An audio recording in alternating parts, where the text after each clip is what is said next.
I had a Diet Coke around here. I don't know what I did with it. It was going to be, I had to have it. It was more caffeine. All I've got is this cup of tea, and I've got my Bailey's Gonna Hug You t-shirt that was $5 on Amazon. Bailey is gonna hug you. This is what I do is I go on Amazon and I search by WWE wear, and then I sort lowest to highest, and you can see who is not getting a push on the franchise. I swear to you, when Bray Wyatt and the Wyatt family were having all those troubles last year, that's when I got my $5 Bray Wyatt shirt. So that is how you do it. So this is Worldwide Wrestling. This is a PbtA game of sports entertainment. And we are here, and here is this lovely book here. My copy is falling apart. It's one of the few RPG books I have that I've worked through so much that it is falling apart. But we are here. We're in the promotion of Gauntlet League Wrestling. This is our third season of Gauntlet League Wrestling. We are back in Gauntlet City after some serious changes. And they've been on the road as well. And we're on a long quarterly tour here. We're going to be at home in Gauntlet City for a bit. Then we'll have some road shows, and we'll be going back. There's probably going to be some previous cast members returning and some cycling out. But we'll come to that at a later point in time. What I'm going to do is I'm going to do a sort of, last time Gerwin did kind of a pre-show scene. So I want to do another one of those scenes with somebody else today. And then I'm going to do our previously on, and then we're going to see about other people's scenes that they want to do. So it's going to be good. So what I want to do is I want to start actually with Robbie Reyes. So Robbie, you're a manager, and you're also the social media consultant for Gauntlet League Wrestling, right? Yeah, and just as a sort of out of character moment, I've had to, in moving Robbie into this gimmick, like re-clarify in my mind what the different levels of kayfabe and in character and out of character and on screen and off screen, and it's all very hard for me to keep track of. But just as a sort of like reset going forward, the general idea is that the audience knows that Robbie is Spider Hero because they can see the promos and stuff. But within the world of the promotion, nobody except like Wolf and Spider Kid know that Robbie is actually Spider Hero. Obviously all of you are not stupid and know what's going on in real life. So there's a sort of like secret that he can have with the audience of, Robbie Reyes is just being the social media guy who's also a former gymnast and sometimes hangs out and wrestles with you backstage, because why not? That happens. But in ring, he sort of has to like hide his helping out Spider Kid or things like that. But backstage, on camera, things like that to the audience, like he's very obviously helping out Spider Kid. Awesome. That gives us a good sense of that. I'm going to do a scene, and again, I want to start off kind of off camera here. So we're actually not, the show hasn't really started yet. But one of the things you mentioned was checking in on what's going on with Spider Kid after that mask match and how things fell out last week. And you are backstage as the show is getting set up, and you're looking for Wolf Backhouse. And you will go to talk to him in his office, and he is clearly on speakerphone talking with somebody. And you hear him say, "Yeah, I don't know. Look, people backstage aren't happy about this Reed kid. They think that he's just on his dad's coattails. And there are a lot of people who, don't have very good memories of Eric the Red. So there's some serious bad blood back here. And he's also pushing to go different, which is not why we hired him. And I'm getting calls from his dad too. So I think pretty much, he doesn't have any kind of representation back here. So I think we're pretty much going to squash him going forward. I know, I think probably, I think what would be the best thing is I'll probably make Spider Kid squash him tonight or something like that, and put him down. We can push him out. That's not a problem. If you think that's what we should do, and you're cool with that, I'll run it by Bleakwood and see what he thinks, and make sure we confirm on that. Okay. Yeah. Okay. Yeah. So you're not going to be in tonight then? Okay. All right. And kind of hangs up on the call there, and you've overheard this. What do you want to do?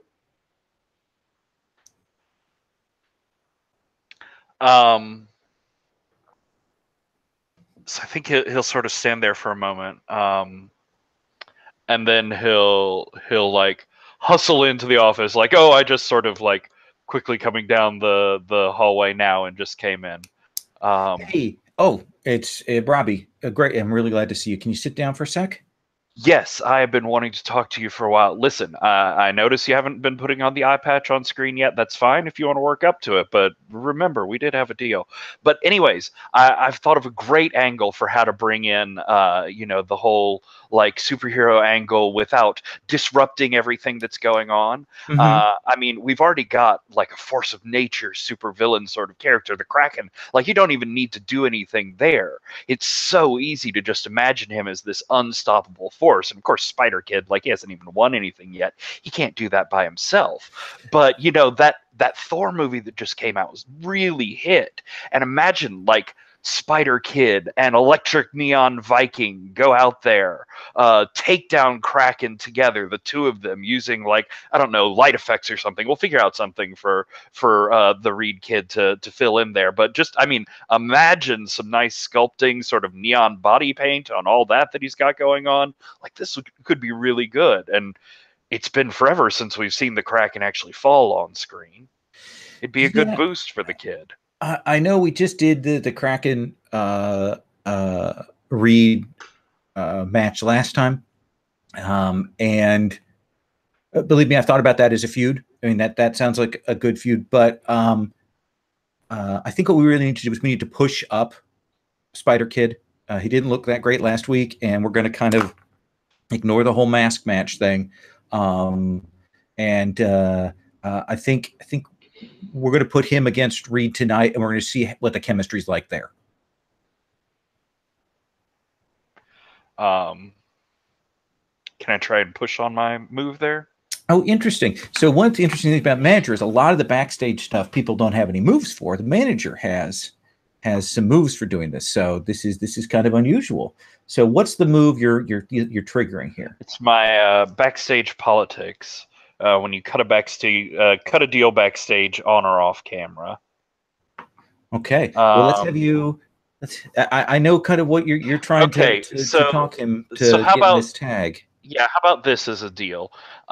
Is I don't feel like Spider Kid just squashing some nobody son of somebody that everyone's forgotten about is a big enough boost.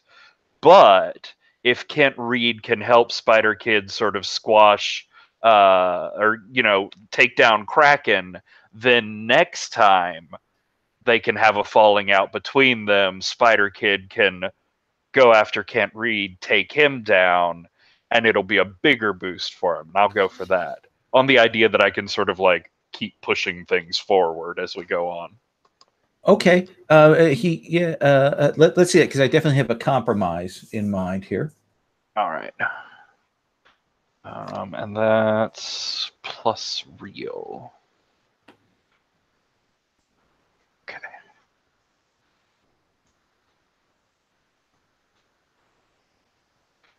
Oh, that's 4 plus 1 is 5, and even my 1 momentum would be a 6. I assume you want to hang on to that momentum. Yeah, the 6 doesn't help me out. I'm gonna keep that. He says,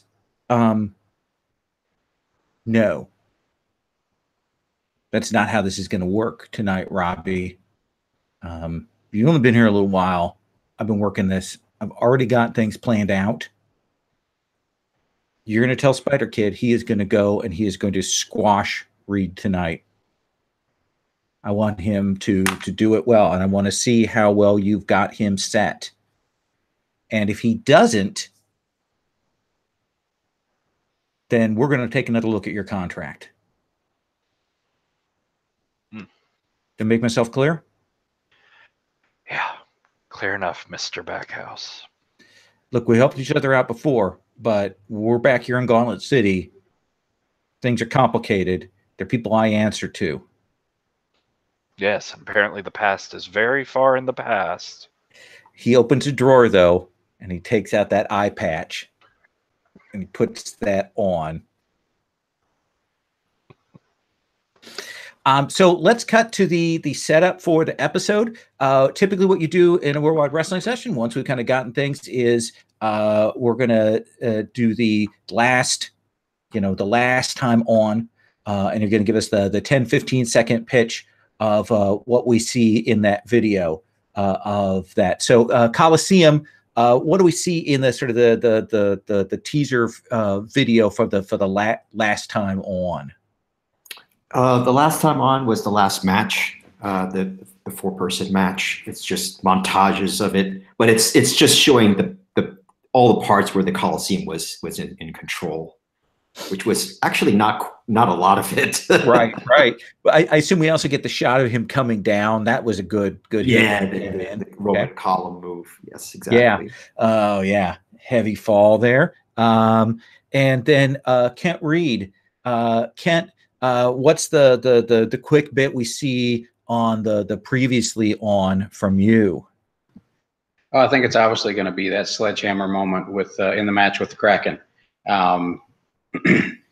And unfortunately, that being the highlight of that match, which is part of his video package now, he's just been flustered like crazy since last week, worrying that he's not going to be able to break off from that Viking thing now, because that was the biggest hit move he had in the whole match. Like that got crowd pop, that got everything. Yeah, they certainly show that in the video package there. And then Clarabelle, what's the previously on we see from you? It's pieces of the promo that I did before going into the main match. So it's me stealing the person's face, and then it's me at ringside in the Demon guys throwing Robbie Reigns to the Kraken. Nice. And then what's a bit we see from Spider Kid? How do we make him look pretty good? So I think it just to clarify for the audience, it starts with the sort of cut back to last season, the end of things, with Spider Hero, all evil and infected with the venomous virus, saying to Spider Kid, like, I can't control my anger anymore. It's too dangerous for me to be in the ring. You have to be the one to protect Gauntlet City now. And then it's the shots of like Spider Kid in the Bleakwood Cemetery searching through things and calling out Clarabelle, and then like it's his awesome entrance in and like the 1 or 2 moves that went off pretty well at the beginning, and then it's just like shots of Robbie on his phone like doing a live feed as he like turns the camera away from the ring and what's going on, keeps talking about how good Spider Kid is, but we'll show more later, I'm sure. Absolutely. And Kraken, what's the previously on we see from you? I think we get that that big tsunami slam. Well, first off, we'll see that rising up from the water scene. Then it'll go to the big tsunami slam on Kent from the mid rope, and then I think we probably just see the Spider Kid thrown at Robbie Reyes into the crowd as the finale off of that. That sounds good. I like that very much. And finally, Bobby K, what's the previously on we see from you? Unfortunately, Bobby K didn't have a really good match last time, and so the thing that was shown and like just keep like replaying is the botch pile driver that Clarabelle did to Bobby K, and you can see Bobby K really like feeling his neck at the end of the match and kind of like playing it out really like in like a kayfabe way, but like you can, if you see like closely, you can actually see him like hurting. Like his expression is like very real. And then yeah, you just see him like the last shot of Bobby K is just him like writhing on the side of the ring. It's just in pain. And you're a technician, right? Yep. No. Yeah. So when you get injured, whenever you lose a match due to your injury, you lose all momentum. Whenever you push through to win, you're going to gain 2 momentum. And you'll clear injuries when you advance. You advance, you'll get to clear an injury. Otherwise, it sticks around. So I imagine that you're icing that all through tonight's show. Yeah, definitely. And then it's going to play in the story too. Perfect. Kraken, just so we can have some setting up to things, we're going to roll your over move and see what impact that has on this. All righty. Come on. Roll your look. 8, 9. 9. I think I'm going to spend 1 of my 2 momentum and take it up to a 10. Okay. So you get to choose. On a 10 plus, you choose whether you remove or replace a promotion trouble, add or replace a promotion tag, or you get to pick 2 from the 7 to 9 list on the over move. And for those of you looking at the sheet, it's at the very bottom of the first column on the basic moves. And I've really agonized over this because because I spent some time thinking about it, and there is a match I'd really like, because I'd like to push and want to see that gauntlet go up for a match. But I think instead that being okay, interesting. All right, go ahead. But I think instead I'm going to show how Kraken is helping the promotion, in that I think with the return of Kraken to Gauntlet City, we're seeing merch flying off of the tables, and we've got the brand new facility. People are hyped, and we have filled the last one, and we pre-sold into the months ahead, and I am getting rid of in debt. Oh my gosh, you're turning that around after you're going to make up for all of the money that Cyborg Destroyer spent this summer. Okay, I'm going to put a cross strike through that. Yeah, so people are happy. People are pleased about that. That is happening. So what I want to do is I want to give everybody the opportunity for some backstage stuff. I want to, before we get to this first match, and as I promised last time, I wanted to come back to something that we dropped in from a botch last time, and I want to come back to Coliseum. So Coliseum, last time you saw your buddy backstage, Troglodyte, and he was really upset. And when you come in the next couple of days, setting up for the next show, Troglodyte isn't even around. So what would you do? Yeah, I'm going to seek him out because I remember he had some problems with his health coverage. It will probably, you'll probably see him like coming in the off hours.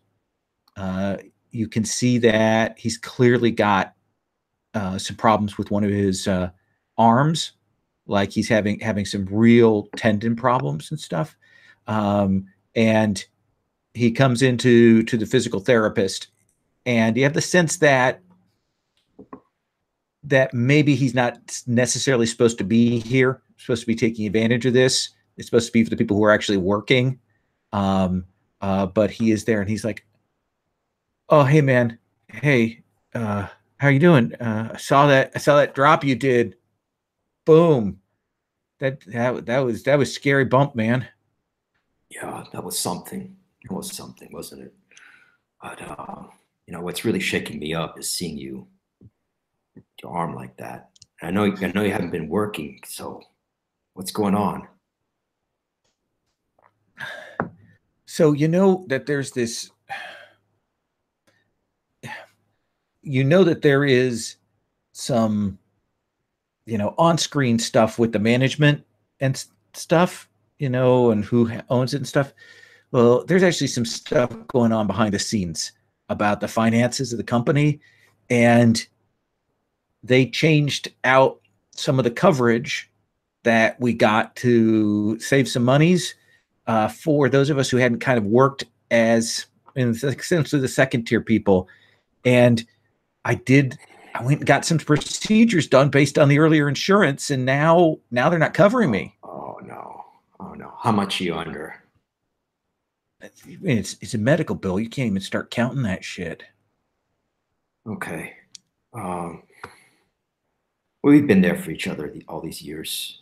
Let me see what I can do for you. I'm gonna go. I'm gonna talk to.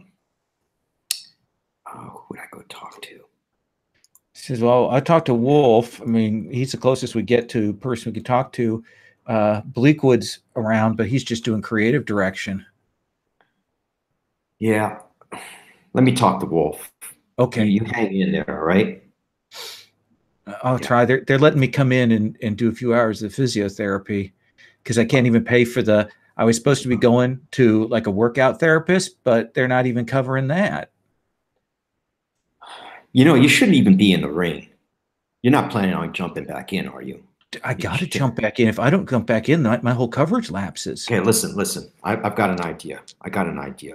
Something that'll help you buy a little time to heal up, and I just need to find the money for this. But how do you feel about playing Ludicrous Maximus, the Caesar, giving me the thumbs up and thumbs down from my matches from the ringside? Dude, if you can get that going, I'll do anything that'll get me on screen. If I get even just 5 minutes on screen, that ups my coverage. Okay, yeah. I think I can work something out. Just give me some time, all right? Don't get back in that ring until you hear from me. Okay. And he'll go in. And we'll come back to you on that. How's that sound, Colin? Sure. Yeah. Does anyone else have a scene they'd like to do backstage before we kind of go to that first match? Yes, I do. Go ahead. Sorry, Tyler, you go first. Tyler? I'm wanting to try and find Coliseum and Kent. Okay. So where do you find the two of them, in the locker room or somewhere else? In the locker room, and I definitely want it off camera. Okay. So we are off camera. That last scene was off camera as well. You're somewhat relieved to find Coliseum here because sometimes during the day he's out playing the horses. Mm-hmm. I also have a couple other jobs I haven't mentioned, but I'll get to that later. Yes. So I think I probably found Kent first, and we went looking for Collie. Okay. Kent, I have an idea. I thought our match went really well. It looked good, but I got to tell you, no offense, but I can't drop to you much. Just you and me, I'd feel, I want to win most of those, but I have an idea. Okay. Why don't we get to where it's me, you, and Collie in a feud?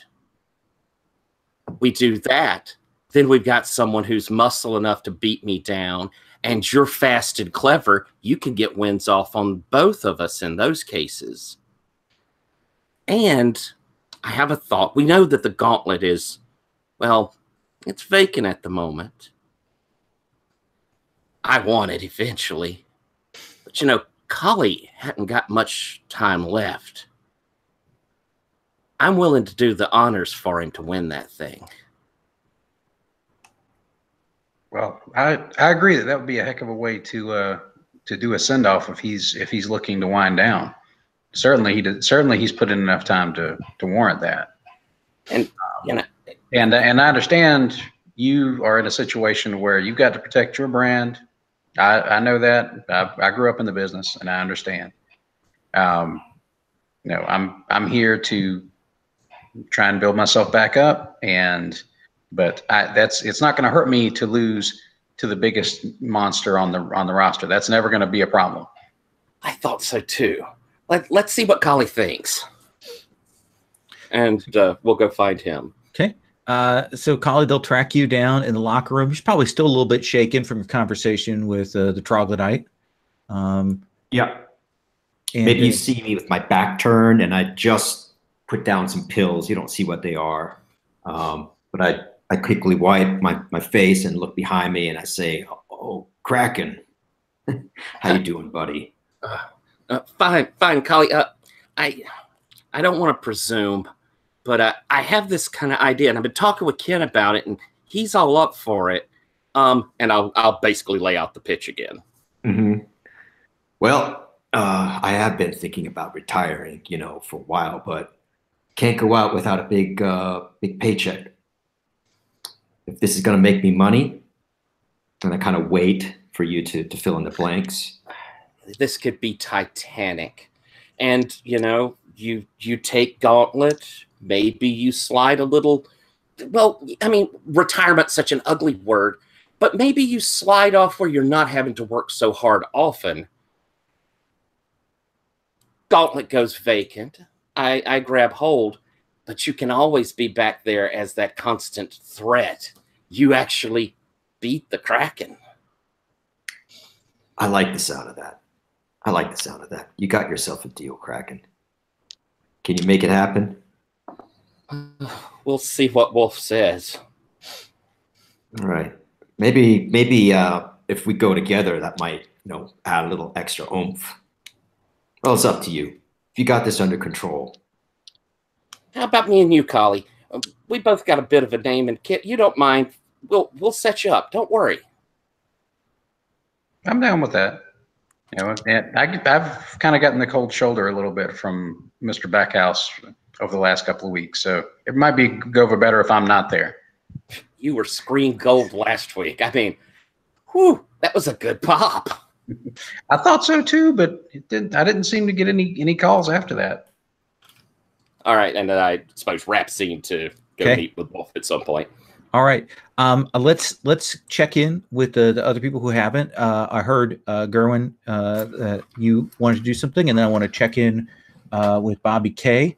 And do another check-in with Robbie before we get to that first match.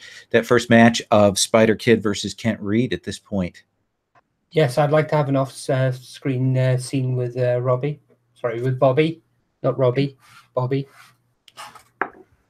I'd actually like to catch. I'd actually like to catch him as he's coming out of the company doctors. I'm holding my neck. Yes. Huge blue ice bag. So, what's the diagnosis? I think I might have torn some muscles up in here, so I can't really, like whenever I turn my head, it's just such a pain. Dude, what happened? What happened? We practiced that move. What happened? I thought you had me, and then you just botched it up. It's not my fault. I did what I had to do, and look at me. It's that goddamn face paint. You cover yourself in it. It makes it so hard to grab you. Whose idea was that? It's management, Sent me off to the those horse tracks to get some carny face paints. This is what I get. Are you seriously going with the Catman gimmick? Well, I always love the Catman. They always go for the Spaceman and the Starman. But you know what? Okay, Just give this one a shot. Dude, seriously, Catman. I mean, okay, granted, Prince Puma, fearsome, brilliant, but that wasn't Prince Puma. Well, working in this business has been really hard on me. I'm really good at wrestling and all that stuff, but character work, I just need to get over one more time. I need a good one. I need one good match to show. You need a hook. You need something that gives you actual character. Yeah. You need a bit of edge, a bit of grittiness to you. Do you think it's time for me to actually? Do you mean should I turn heel? No, that's not what I'm saying. But I was a face for a long time, but there's been a face and there's been a face. Okay. You need that. You've got that skill, just that little bit of grittiness, a little bit of rawness. All right. Well, I want you to come after me. Yeah, I need to be a badass, huh? Yeah. I want you to make a point of the fact that that I got to you last week, and you're not going to stand for it. I want you to come for me. All right. I'm when the lights go up, I'm going to go out there and announce an open challenge. Okay. Anyone on the roster. Okay. And I want you to come out and come for me. Good. I like that. A good redemption story. Yeah. Well, we'll have to see what the finish is. Yeah, but you know what? That's all I need. I need an opportunity to show how good I am doing my cool moves. It doesn't matter if I win or lose, right? But as long as I get to show how gritty, how the heavy metal exactly gets heavier. Exactly. Right? Proper heavy metal. None of this 80s shit. Okay. All right. Cool. You need dirty. But when I say dirty, I want you in clean trunks. I'm not saying that, but you need some fire. You need some passion. You need some character. Right. And you've got people telling you, Robbie's a brilliant guy. Robbie's an absolute brilliant guy. One of my best friends. But he'll dress you up like a cat and send you out in front of the cameras. Okay. What do you think of Norwegian death metal? I think actually I want to cut on that line because I think that line is perfect there. I want to cut on that. Robbie, this first match is scheduled to be Spider Kid versus Kent Reed. I don't know what you want to do before then. So I want to reach out. I think he's not on the schedule this week, or maybe hasn't been for a while. But I want to reach out to Venomous Harbinger. Oh yeah, he's around. Don't worry, he's always around. I presume he has some real name on his checks, but I wouldn't know what that is. He's in his suit that he wears when he comes in and goes and sits in back. And he's still a little smarting from the whole incidents with the stuff this fall. Are we on or off camera? Off camera. Okay. Hey, Rays. Hi. Venom? Ven? We'll go with Ven. Just call me Harbinger. Right. Yes, sir. So, look, I've been working this angle, trying to promote other people and do this cross run between the live events and the CW stuff, the film show. And I know you've had some issues in the past. I know you've had some extended sabbaticals from various different managements for, not that it had anything to do with you, and I don't want to bring up painful memories. Look, all I'm saying is I think I can give you some surety going forward, because I've been hearing whispers backstage that Wolf is looking to cut people this week. And I don't know, it's been a while since we've seen you on camera. I just sort of feel worried about you, and you're my best go-to for a villain gimmick, for Spider Kid, for myself, for this whole stable that I'm building up. Okay. What are you saying? Give me. Look, small words, small sentences. Look, Spider Kid is going out there. Wolf wants him to have an easy win, but I think it's too soon for that. It doesn't pay off anything. So I need you to go out there and make it look like you're hurting Miles, the 15-year-old kid that we have on our payroll at this insured company.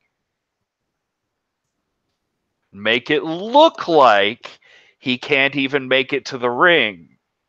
Make it look like he's too hurt because of your vicious attack on him. Okay. And then you go in and you can fight Kent, and I don't know. He'd probably like win because justice and you know, heroes always prevail. So you're asking me to off script break in. Well, I'm really uncomfortable with words like break. But yeah, I think keep this low key, keep it a real surprise for everyone. That'll keep the reactions real. And look, man, this, whether it goes good or bad, no matter what happens with Wolf and his ridiculous decisions, you do this for me, I'll make sure you've got a spot on the show on an upcoming run. I mean, this is TV. This is real people at 3 a.m. You know. I want a video log. I want a vlog. Done. I think there are people out there that want to know what is going on inside your head. Absolutely. You know, here's the thing is we don't have enough good, strong druidic figures talking about the faith in the public eye. And so Yeah. I want to get on there and talk about my druidic faith. I mean, no one's really answered. What are you a harbinger for? The people are dying to druidic, you say? Yeah. Huh. I think that's probably Okay. do you want to roll for that to see how it goes?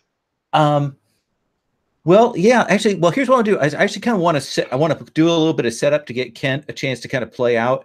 And then I think we'll probably have you kind of do it either as a run-in or maybe even your meal ticket kind of thing there, an inversion of that. Does that sound okay?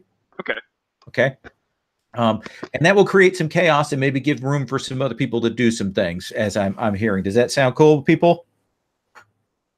All right. So, Kent, you are booked. Your opening match tonight, you are booked against Spider Kid. We will see Spider Kid's package. It's very much the same package as last time, but with the best of the moments from the last match kind of pasted in. It's still very well done because Robbie Reyes has access to the whole, the console, and he knows how to use After Effects better than anybody. So he's got that all set up, and Spider Kid gets on and goes, I'm not afraid of the Son of Thunder. I can take him. I know he's really strong and powerful, and he's got that sledgehammer, but when you have a heart of gold and you have a sense of justice, then you always will win. Ken, what's your promo like? No, first off camera, that's just adorable. Okay. I think you see the video package from last week. You see him basically going toe-to-toe with the Kraken, that big sledgehammer, and you just see his run in at the end of the last and the big schmatz thing we had at the end of the last show. And coming off of that, it sort of works its way into Kent's entrance. Since I'm presuming that Spider Kid has the big showier entrance. Yeah, you'll enter first. Do you want to cut a promo beforehand? I think. Or do you want to go in ring and cut a promo? I think he's going to go. I think he's going to take his entrance, go down to the ring, and then he's going to try and cut a promo from the ring. Perfect. Again, describe to me what your entrance looks like. Okay, he comes out. You have this. They've pumped it up a little bit since last week. They've added mist. So you have like a low mist come out, and it's not particularly well done either. So all the people close to the ramp are coughing and waving their hands. But you have you have Unforgettable by Godsmack sort of kick in, and Kent sort of charges out. He basically jumps around up on the stage a little, and then basically pumps his arms up and down, and then runs to the ring, slides in, and goes over and climbs up the turnbuckle, spins his arm around and then calls for the mic. Comes down. Essentially, the ring announcer guy will come over and will hand that to you. The ref standing there, and they'll hand that to you. And what do you say on camera? How do you call out Spider Kid? Ladies and gentlemen, you all saw what happened in this ring last week. You saw me go toe-to-toe with the Kraken, something nobody else on this show did last week. And in fact, you saw the Kraken maul everybody else on this show. Maybe I couldn't beat him, but I'm the only guy that knocked him down. And I'm here to show that I've got more where that came from. Now, Perfect. Yeah. I don't have anything against Spider Kid. He's a damn good kid. He gives his heart and soul in every match. But they put him in my path, and this is not a business where you can pull punches. And I'd just like to say right now that I'm sorry. Oh. And he tosses the mic back out. All right, Kent, I love it. Let's have you roll your look. Okay. Let me jump to the roll for the party site. And you don't forget that your momentum resets to the standard starting momentum. Yeah, so 1. Yeah. Are you cutting on me or are you cutting on Spider Kid? Let's see how he rolls first, and then I'll let him decide. It's a 6 on the dice plus my look of 2 for a total of 8. Your look of 2 is your look. Oh yeah, that's right. Because you've it's your reel that's -2. Yeah, my reel is terrible. I can't backstage for anything. But I want to put your look at +2 rather than -2. I thought I've had it at 2. Yeah, I think you do, but you put it in as a -2 rather than the plus. Oh, it's looking at like a regular 2 on my screen. I just changed it. Oh, okay. Sorry. Yeah. So you get to pick one, have creative book you in a match, add a stipulation to a match, gain a momentum, or gain a heat with either Spider Kid or with Kraken. I think I'm going to try and get a heat with. I think I'm going to try and get the heat with Kraken. Oh yeah, that is the smart play. That'll put me up to 4. With yeah. Kraken. Okay, and then we hear the and it kind of goes to a Danny Elfman mix, and then we hear that, and we see Spider Kid comes down kind of a little shakily from the rafters down onto the lane, still getting used to the harness stuff, and comes down and is like halfway down. Patrick, which do you want to roll there? Do you think it's a run-in, or do you think it is your move?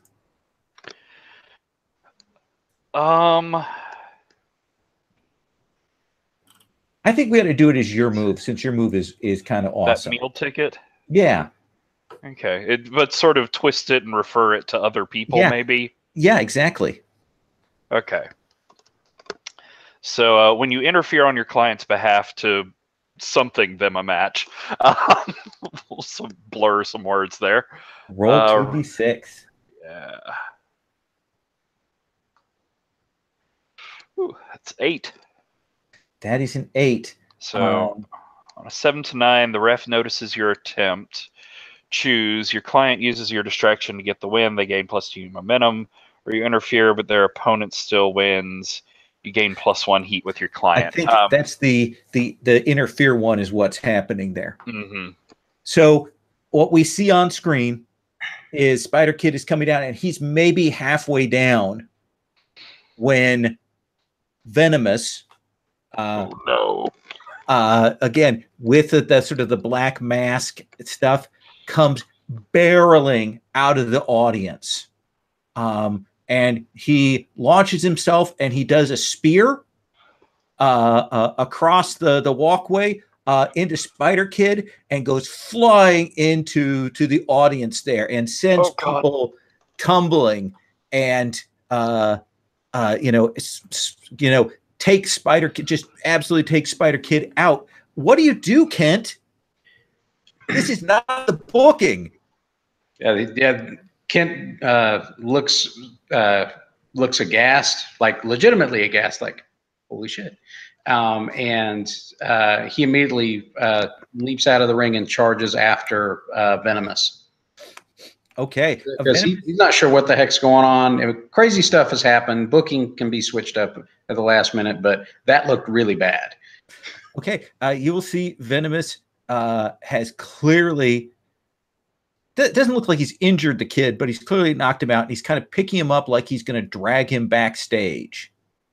And he kind of looks at you and he goes, "No, no, no. This one's mine." And I think Kent says, as I'm presuming, like the spotlight is following this. Yeah, now the lighting people and stuff are like, okay, camera 3 on that. Wait, I don't know. Is anybody else coming in? I don't know. This isn't on the script. Can I do a run-in, please? Okay. Is this the thing you wanted to do in a second? No, this is something else entirely. Okay. This is me basically trying to step in and trying to save the kayfabe of this. Okay. Can I let him do his thing first before you resolve that?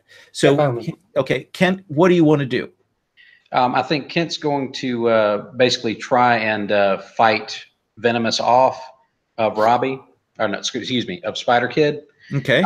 And sort of like do the baby face save. Okay. So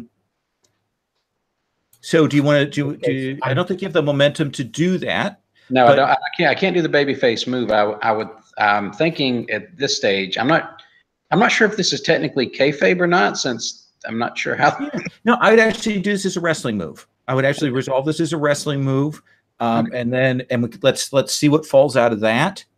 And then we'll check and see with Gerwin's run-in potentially. How's that sound? Okay. I don't need to do the run-in now. I thought something else was going to happen, so okay, just ignore me for this part. So what is this going to look like? And keep in mind now, Venomous, he's as big as the Kraken, and he's in kind of this black rubber suit that's supposed to look like Venom, but it can't. Trademark.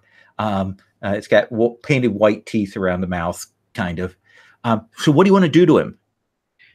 I think Kent is going to basically just sort of basically try and tackle him and like turn this into just sort of a slugfest between the two of them. And hopefully like that draws like other folks out, like medical staff out to help Spider Kid, like make this look good. Okay. So it does seem to me like you're using your probably your look here. You are trying to be a face. You're trying to be the person who's doing the savior here by doing that. Does that seem right? Yeah, I think that's what I'm going for. Okay. Then let's have you roll that with your look. Oh, holy crud, 14. Okay. So that is let me go and look here. So Kent had already gotten the wrestling legendary. So it's pretty awesome again. So your choice is, do you want to gain 2 momentum for the rest of the show, or would you like to gain a heat with Venomous? I think I'm going to take the momentum. Okay. Kent's hoping to look good again, so yeah. The momentum helps him more than anything. Venomous is clearly off script, so you kind of haul him up and throw him down, and he's shocked by. I mean, he sells it. Like he rolls back, and the lights on him, and the sound's hitting, and he'll kind of get up, and he does that thing where he kind of points at you like, "I'm gonna get you," and he'll run backstage, leaving you to. As the medics come up to pick up Spider Kid, they come rushing up to get him onto that stretcher there. Oh no! And while they're up there with the stretcher getting Spider Kid, Robbie is rushing over with his camera out, sort of live streaming, and he's trying to get like a little couple of answers from Spider Kid, like, "Are you okay? Are you going to be able to continue competing? Are you there, Spider Kid? Are you here to protect the people?" He is! Look at that, folks! He nodded! He is here and ready to keep saving Gauntlet City. Save your strength! Please save your strength.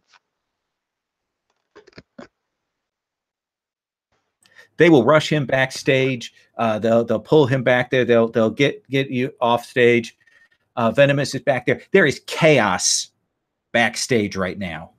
Okay, at this point, can I shoot Stiff on Venomous? Because I've just seen him take out a 15-year-old kid off script, and I really want to shoot Stiff on him. He has a reputation of hurting people, and I'm going to do backstage what I intended to do front of stage.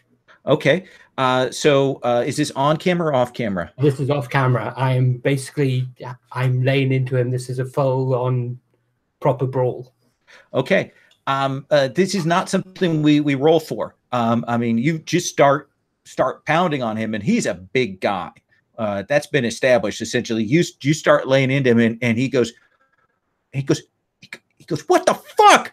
What the fuck, lady? Oh, you know, get this wench off of me. And what the fuck? He's a 15-year-old goddamn kid. What the hell do you think you're goddamn doing? Stop hitting me. Robbie told me to do it. Yeah, I'm going to run in the middle there and try and get in between them. And at this point, the proper MMA moves start coming out, and I'm putting him into a choke. Ah, God, you stupid. Listen, Ronda Rousey, get your hands off me. None. Stop. None. Robbie, Let's just go away from the... Look, the cameras are all here. Let's just go in the other room. We'll talk, okay? We'll just talk. I look up to see the cameras. I release it and I storm off. I release him and I stand up. I punch the door.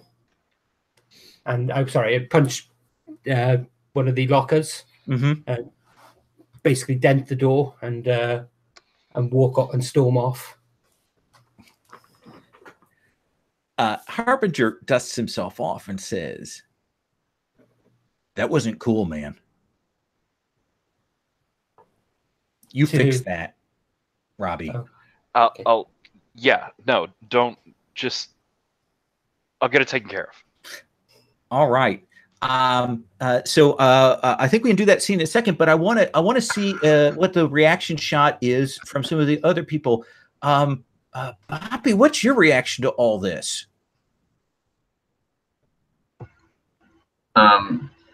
Maybe I was just hanging out in the hall when that whole shenanigans happening, and I feel like he's really feeling kind of like sympathetic to Spider Kid, because of but I don't think he really actually knows that it's part of like Robbie Reyes' plan, and so I don't know. I think he's just like out, just like super confused and like but also super down with Clarabelle kind of beating on the Harbinger, and I feel like it's just out. I don't know.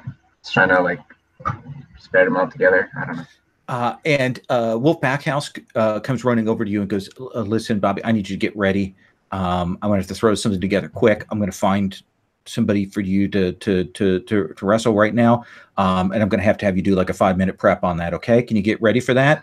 I just don't know what's happening. I just don't feel safe looking at this company anymore. Come on. He says, happening over here? Do you want to work or not? You make the call right now. Okay. Whatever. Yeah. I'll do whatever. Come on. Okay. I want you to get in the ready room. I'm going to get somebody for you here in a sec. We're gonna work on this, but okay. And he goes running off. What about then Coliseum? What's your reaction to this? Coliseum is drinking the Coors beer and just watching this, and puts it down and he says, "Oh, these kids, Robbie's soft on them. These kids don't know what real pain is. Just a scratch." That is very true. Some of the others are nodding along. Oh yeah, watermelon, cantaloupe, murmur, and then they kind of go through that. So I think right now, unless someone has an idea, Wolf Hackhouse is going to throw an NPW here against Bobby to try and fill some air until he can get back onto the schedule. Are you guys good with that? So tell me, Bobby, if you look at the roster there, on the roster tab, who do they grab from backstage to wrestle you?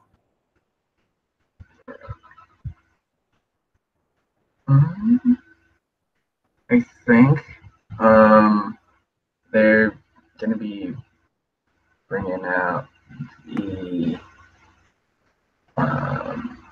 Mark Millennial. I think is a good. Okay. So perfect. They call him out again. He looks like he's from Mumford and Sons. You know, comes out to the I will wait. You know, and he's got the flannel on that he tears open.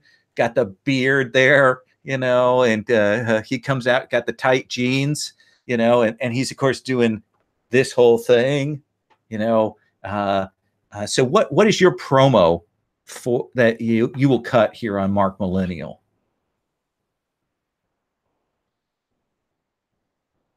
Okay. By the way, that's the new look that I have. At least the face. I just posted there. That's my new Norwegian death metal look. Okay. But with still the same outfit. All right. With like the hair metal. Yeah, whatever. It's like okay. All right. Well, you people saw me last time when Clairbo really did a number on me, but you know what? Tonight I'll prove my worth, and I'm Mark Millennial. You'll see those freaking folk shit is not gonna go over well here in Gauntlet Wrestling. I've really put away my hair metal, my Bon Jovis and Striper out there, and it's time for all the ghosts and all the region death metal. Mark Millennial, let's see what I can do in the ring, and maybe I'll break your neck too. Oh, all right. Let's have you roll with look.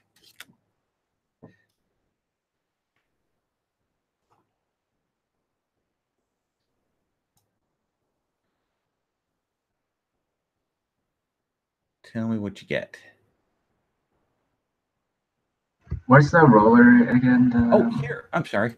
That's me being quite dumb. I'm going to put it in the chat right there. There you go. I think your dice are all the way over on the far left. Plus look, yeah? Yeah.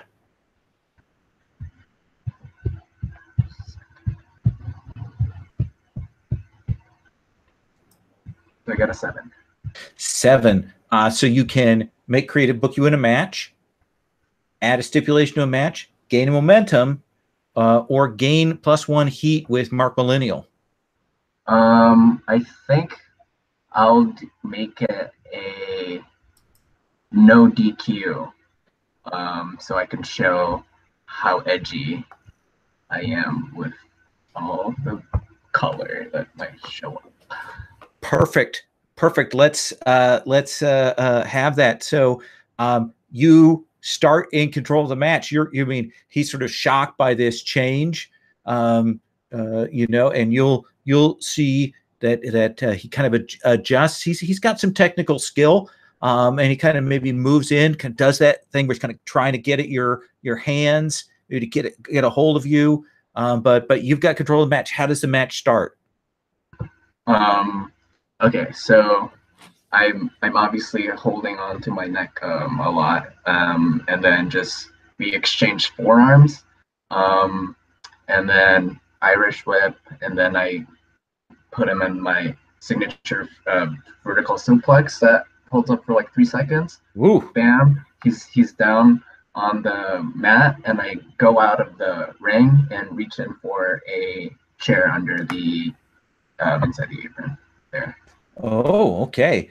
So you'll come up, no DQ, come up with the chair. You're going to start in on him with that? yeah, I'll just start doing chair shots to down Mark Millennial and just throwing out like metal signs of almost like too sweet, and then just like also like reaching onto my neck there. So you're still selling even if you're doing that. Then I think you're going to be rolling hardcore violent. So you need to roll real.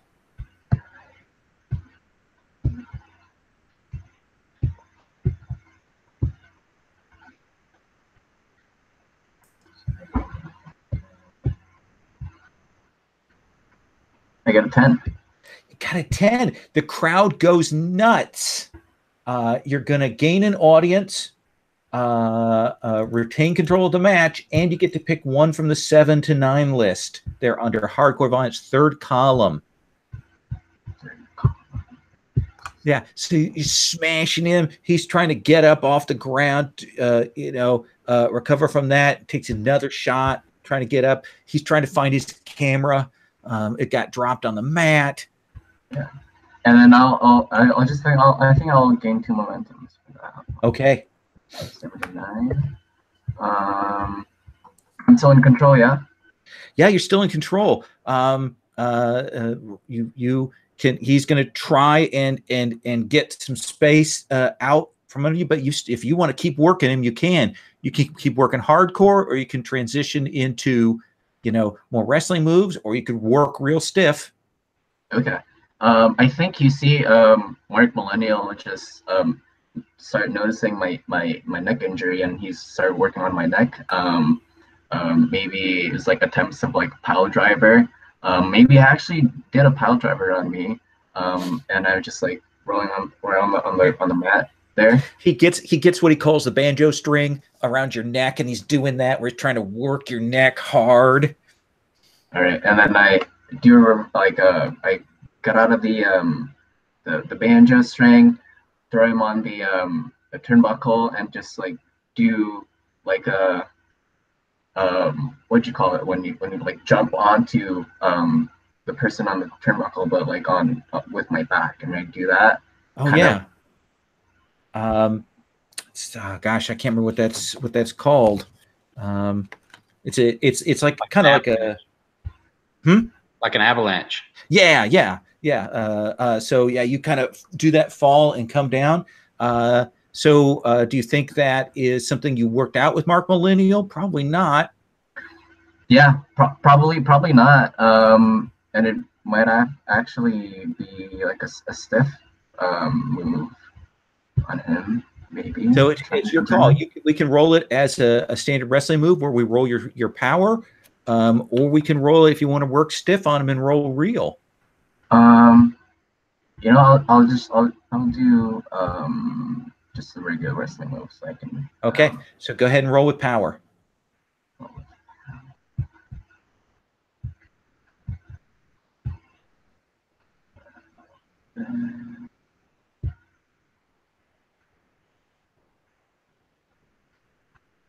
I got a 12. 12. So again, you can get 2 momentum, or you can gain a heat with Mark Millennial. I'll gain a momentum, please.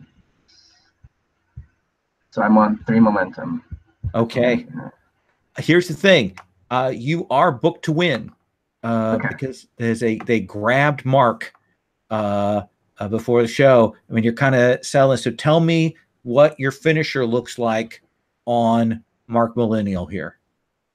Okay. So my finisher, the heavy metals finisher, is a running death belly driver. So it requires for me to actually have Mark Millennial up in like a fireman's carry. Okay. But you can see me struggling because he's resting on my neck. So I'm like really like showing how I'm like working really hard. So I'm trying to push through my injury to win a match as a part of like what I can do, so I can gain extra momentums. Okay. Or as a technical wrestler. Yeah. And I'll do that. Okay, go ahead and roll your finisher then.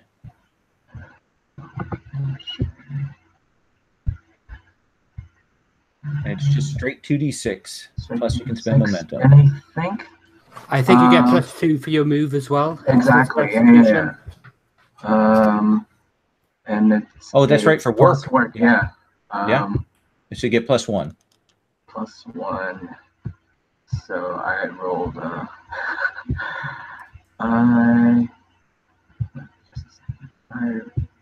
I rolled a 5, so I got a 6. You can spend momentum. I'll spend momentums to. I think I have. How much? I have. I think I have 3. Currently. 3. Yeah. Plus, you're going to get the 2 for winning through an injury. Yeah. So you have 5. Okay. So I have 5. So I got 11. 4. Yeah. Yeah. If you spend 4, you will hit your finisher clean, and you're going to gain audience. Cool. Yeah. So market audience, it lands hard. You know, the people see that you are working it. You can tell that you are pushing yourself to the limit, and it comes down, and they go nuts for it. And we'll see you kind of cheering you there in the thing. But also still holding my neck too. Okay. I feel like I'm just like rolling on the ground, and then do like a desperate pin, just like hunch over Mark Millennial, and then just a cool 1, 2, 3 from the referee. And it plays like Norwegian metal there, even as they clear the ring. So I think the camera will cut briefly, even as that's going on, and we probably see standing at the top of the ramp, we see Herr Euro, and he's got his little, pound, the European currency symbol on, and he's got his little thing, and he's listening to the death metal, and you can see him. Oh, this would not make it in the Eurovision contest. This is terrible, and covers his ears and walks away, clearly offended by your appropriation of a fine Norwegian musical form there. So it does look like maybe you've irritated Herr Euro, who currently holds one of the belts. So we cut away from that. And we're getting set up right now.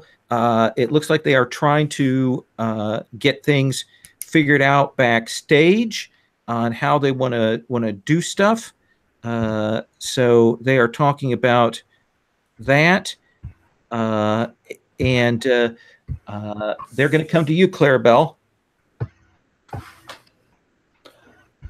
So is this off camera or on camera? I think this is off camera.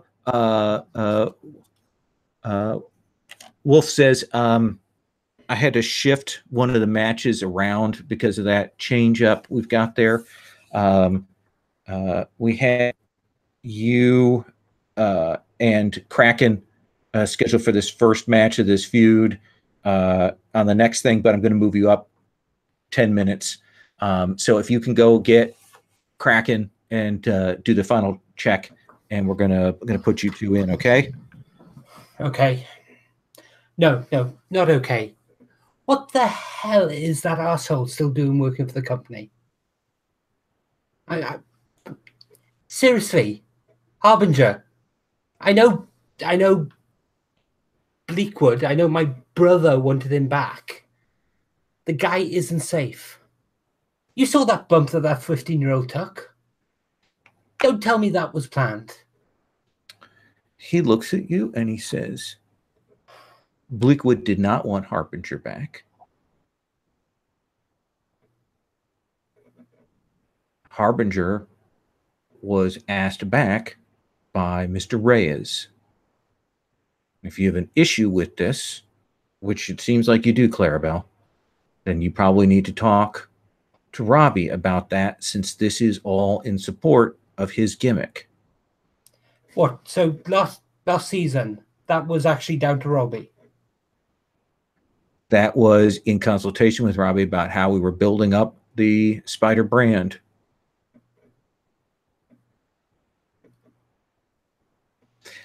Now, I really need to get this up. Yeah, fine. I think I need to go and see Robbie about now. Okay, can you do Robbie! that after the match? Robbie! And I'm going to storm out to the dressing room. Do you want to do that scene before or after? I'd like to do that scene now if we can. Okay, but let's keep it tight. Imagine that right now as you're backstage, you know, they're doing the countdowns for this. Kraken is already kind of getting in position, probably doing his promo right now. People are rushing around from place to place. Looks like they're getting set. So Robbie, A, does Clarabelle find you? And B, if so, where? I think she does, and I think it's sort of outside of whatever exam room or something that Miles is in. And again, we're off camera. Yeah. Okay. Oi, Robbie. Shh, Clara, look, I need to talk to you. What the fuck? Look, What the fuck? And I am poking at this point. You're responsible for Harbinger being back. You asked for him. And it's sort of like it's throwing him because he's expecting to have to explain to you like what was going on with that fight. And wait, yeah. I mean, Harbinger. Yeah, I pushed for him to come back. Menace. What? The man should not be in a ring. Well, come on, it's a character. We all play a character. You have a crazy dead eye. Yes, I have a crazy dead eye. What I don't do is I don't end up heading out there to deliberately hurt people, to deliberately hurt the people that I work with. Look, Harbinger sells tickets. Harbinger gets faces on screens. Harbinger puts people in the fucking hospital. Harbinger was willing to fucking work with my gimmick when no one else that I was supposedly friends with backstage has been willing to step forward and help me. I have put my neck out on the line for half of the people in this company, Wolf included, and none of you are willing to back my play at all. Harbinger is happy to. Harbinger just wants to get people hurt. I just want to get further on my career. And what about Miles? Miles wants to come with me. Neither of us wants to end up at some fucking Coliseum dying out on stage just to make another $1. You say that, but how long has the Coliseum been here? You say that. The Coliseum has been in this business for decades. And I think you'll see that door, the medical door open, and you'll see Spider Kid, Miles, kind of come out. He looks a little shaken. He's clearly not injured. Clearly took the bump, and he's has that look of when young wrestlers have taken their first kind of hit, and he's like, hey, you guys okay? And I think this is the whole arguing family thing. We basically do the whole and hide it and go. Yeah, Miles, we're just working up some bits for Clara's match coming up. She's trying to get in the hype. You have to go and get on camera, right, Clara? Yeah, we need to speak later, though, don't we? Oh, yes. Many more bits to plan. I don't think I landed that quite as well as I wanted to. But it looked really good, right? It looked really good. No, it looked really great. Come on, we'll review the package. I've got to get on. I've got to get out there. Miles? Yeah? We'll grab a drink later. Well, okay. Oh, shit. I keep on forgetting we're in the fucking States, aren't we? Well, we don't have to be. Oh. We'll cut from there. Kraken, you're the first sort of on the line there for your match. They're going to get you into position. What is the setup for you? Do you do your entrance and then promo from the ring, or is there a package? What do you want to do here for this? I'm usually better with a package, so I think I'm going with that. I will have, as I was getting ready and oiling up and putting the water all on me, I would have at least dropped my head in towards Kent's room over there to say, something looks good. Come in there and cause some trouble. I'll keep my eye out.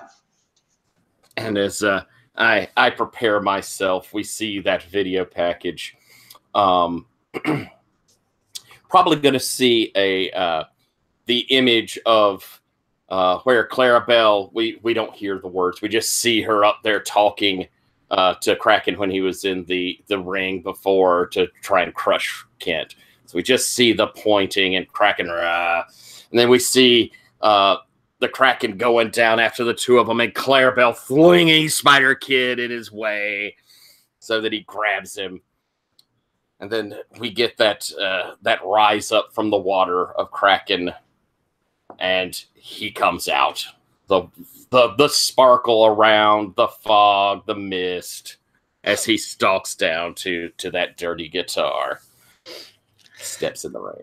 So do you think that's you working the audience, kind of doing your thing? You're not really cutting a promo here. I think it's working the audience. Okay. Then what is your audience right now? It is a 4. What? All right. So working the audience. And 7-11. Okay. So they're on your side. They're very excited. I mean, you're over. The Kraken is the highlight. It's coming earlier on the card than they've been promised. So, you're going to get 2 momentum. They're going nuts here. What is there like a Kraken chop or a wave or what are they chanting for you? I think it's probably that 2-step Kraken. And then every once in a while, you have like a ringleader who'll stand up, release Kraken. Oh, perfect. So that's going up. And Clarabelle, what about you? What do we see?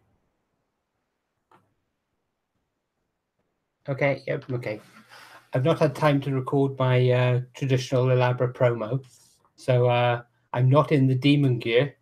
I'm in the normal everyday gear. So I walk out on stage with a mic in my hand, walking stick, and I've got my usual entourage behind me. I've got Lady Bleakwood and release the Kraken. Release the Kraken. Release the Kraken. Oh, I'm sorry. I didn't realize the Kraken was bound. So, you want to release the Kraken? Well, I know a little secret. You see, there are many sort of monsters in this world. There are those that come out of the sea, those that come out of the night, those that come out of the ground, those that creep up from under your bed as you sleep. But you know what? There's one thing all the monsters fear. My name's Clarabelle Bleakwood. Pleased to meet you. And I'll drop the mic and start walking towards the ring. Okay. Let's have you roll. Cut a promo. Please, let's break your streak. Okay, that's a 8. An 8. So, do you want to create to book you on something? Do you want a stipulation to this match? Do you want a momentum, or do you want heat with the Kraken? I would like to have heat with the Kraken, please. That makes sense. Kraken, you're the audience's favorite right now. I mean, they're listening to Clarabelle. She cuts in. They give her those moments of respite to do her call as she kind of comes up to the ring. But you're going to start in control of the match. Who would like to be on the announce table? Ari, do you want to try the announce table? Yeah, sure. Give it a shot. Okay. So what it means is you can kind of call in to give the highlights whenever you want, and you can always put over one of or more of the wrestlers, which means it bumps them up a success level at any point. You can interrupt when that happens. Sound good? Sure. Okay. So they're calling out. They cut to the announce table. What is the announce table? How do they describe the setup to this? You mean like how they're appearing? Yeah. What's if we at the start of the match? What are we hearing from the announcers? Look at these two Clarabelles. Drop the mic. She's on fire. She's not taking it from the Kraken, but there he is. Man, I don't know how she's going to take him down. It'll take 3 guys to bring the Kraken down. Nice. Kraken, Clarabelle's come into the ring. How does the match start? All right. I think I'm gonna go in quick and just reach in for the bear hug. And get Clarabelle so I can clinch it up. And I'm whispering in her ear, I'm not sure exactly why we've got this heel fight so early between us, but I'll let you get a few off, but I'm really kind of hoping for somebody to come running in on this. We need more space. I agree. It's far too early for this, and if this goes through, you've got to be bucked to win. So make me look good. I'm going to do a big spot there later off the ropes. Please bump for it, because otherwise it'll look terrible. I got you. Don't worry. And so from the bear hug, I'm going to do into a belly to belly. Okay. Boom. Belly to belly suplex. So does that sound like something you guys have kind of worked on? Or is this a technical maneuver? Or you think this is you demonstrating power? I think that kind of in the context of us talking, we're going into a set that's going to have me do a couple of things and have her get up. So I think I'm going with our heat. Yeah, go ahead and roll with heat. I have 3 of that. Takes me to a 9. I think I'll go with the 9. I think I'm happy with that. So you can retain control and transition to the next sequence, or give Clarabelle the control and get momentum. Taking the bow. Okay, Clarabelle, how do you take control from that belly to belly? So he belly me, throws me into the ring. I'm lying on the floor. There's a huge poof as all the air goes out of my body, and the hands go back. The body arches up, and she spider walks backwards towards him, with head down. Twist over before jumping up to his feet and start doing knee strike. Well, doing kicks towards his legs. So I'm doing strong style. So this is going to be with real. Let's hope that doesn't muck up like it did last time. How was he able to walk after that? I was about to call for the defibrillator. Okay, so I get a 6. I'm going to spend a momentum to get that up to 7 so I don't injure him. And I'm going to take the momentum and pass it back to him. Okay. So it's freaky. The audience is like, whoa, as it comes in on that.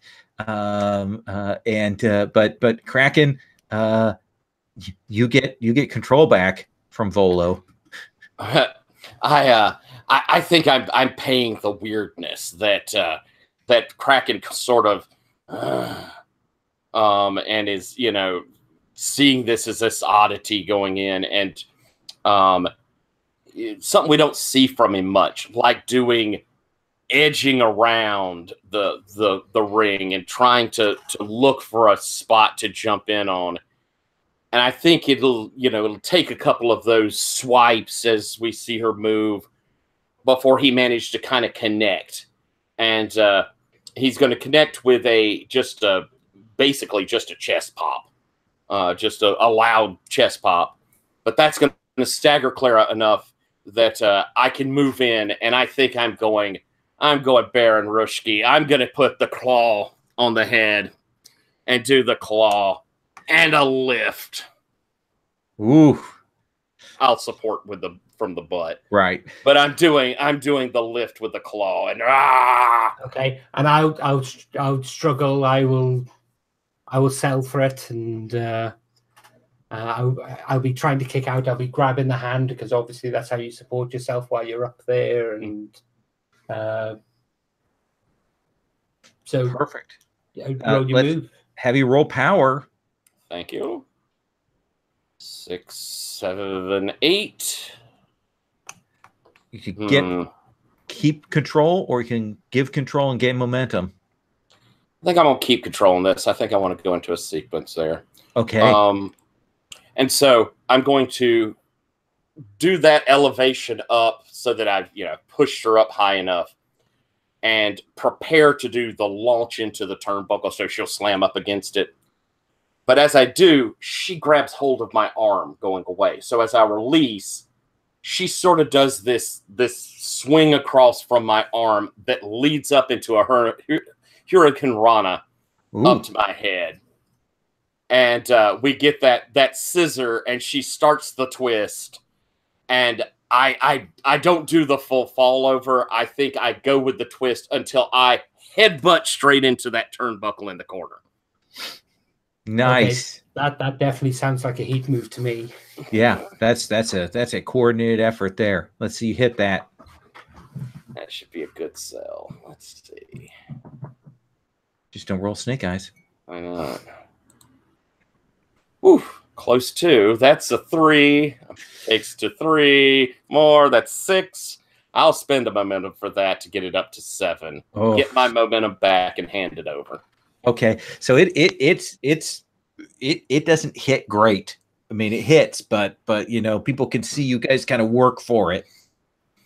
Clarabelle. Okay, I'm throwing him over into the corner. I spring back to my hands and knees. I stalk towards him. I have him in the corner, and I start laying him into him with more kicks, a spinning heel kick, and I will rake to the eyes while the ref's not looking. And as he's grumbling his eyes, I'll grab his hand, and I will start stepping up the ropes until I'm standing on the top rope. Mm-hmm. And I will start walking out into the middle of the top rope with him supporting me. At which point I will bounce once, twice, and on the third time I will flip over and do a spinning armbar takedown from the top rope. Oof. Does that sound like work? That's one of my signature moves, in fact. Okay. So I'd like to roll for luck in this case, if that's okay.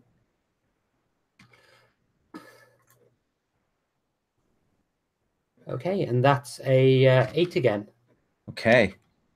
Yeah, that'll.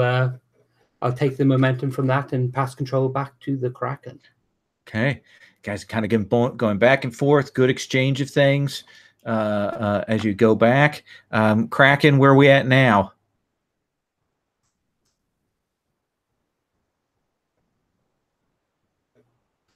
You're muted. Sorry, I had to find my tab again. I was looking over my character sheet. Oh, how I need Clarabelle to get that heat up. I need somebody to knock me off this 4 audience so I can get back up there. Okay. So we see this this arm off the walking the tightrope, brings it in. I think I'm selling the pullover rather than full face into the mat, though. I'll catch with a knee. So I'm down, but didn't do the full down. And Clara lands perfectly on her feet to keep that arm bar. But I think I'm going to show Kraken power out. So I think I'm going to have him stand up, lifting her from the ground to take away her base of support.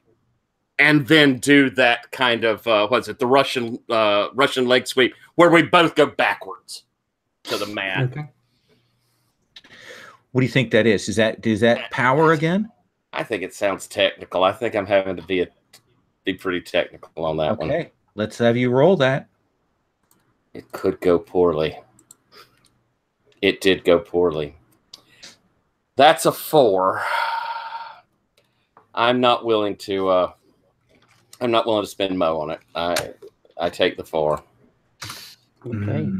Interesting. So that does not land well. And I think what happens there is sort of twofold. One is you are going to take an injury. Ooh. But the other is the ring goes. Ooh. Like that section, you hit that. And this is a new ring. They've been doing some stuff for coming under stuff. And this whole section just gives under the both of you, and you go down into the essentially into the mat there, and you're both kind of stuck there right now.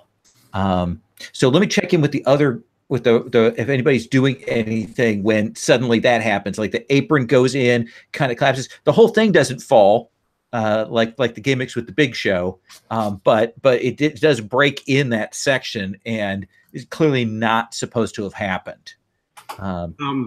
Kent was thinking about doing a run in during part of this match. I was kind of waiting for a good moment. This looks like it might be a good time to distract from what just happened in the ring.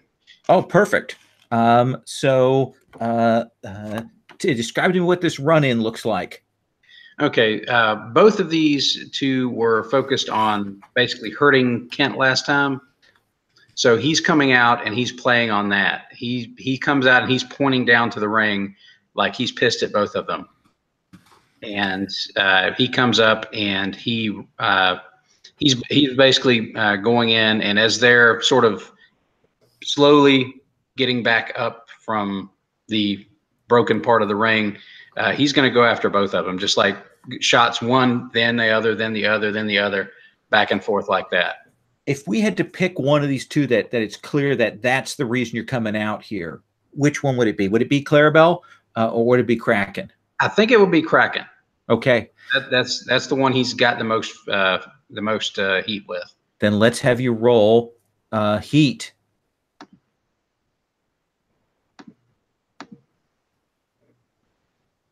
Okay, that's an 8, and with Kraken, I believe I have heat 4. Let me double check.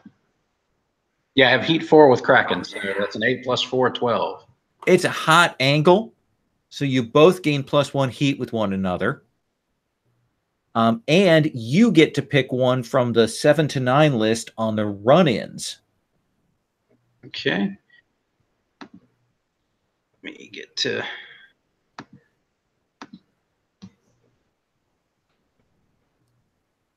And run-in is... Let's see, I'm looking... I've got... middle of basic moves. I'm thinking that I'm going to go with... I think I'm going to end up with this being a... with this having... having Clarabelle lose the match due to DQ. Since basically the first person he went after was Kraken. Okay. He ended up going after Clarabelle as well, but Kraken was clearly like his initial focus. And it's good. It protects Kraken. It protects Clarabelle, both of them, as the face runs in. So tell me what that looks like for you three. What do we see on screen? What I'm suggesting is like it sort of like goes back and forth in sort of a brawl. Clarabelle and Kraken are too opposed to each other to gang up on Kent, so it keeps sort of going in this basically sort of pillar to post as everybody one person hits the other, another one gets in a solid hit, and they just sort of are basically clubbing each other around the ring until we get enough, until it ends up with kind of a with security coming out to try and pull everybody apart and shuffle everybody out of each other's way. What do you think, Clarabelle? What do you think, Kraken? I'm good with that. But after he's broken up the match, after we've gone into it a bit, I want to use my heel move on him if I can. Okay. So spend 2 momentum, and what happens? He comes into the match. He's breaking up the match. He's going in between us, in between us, in between us. At which point I turn around and I breathe green mist into his face.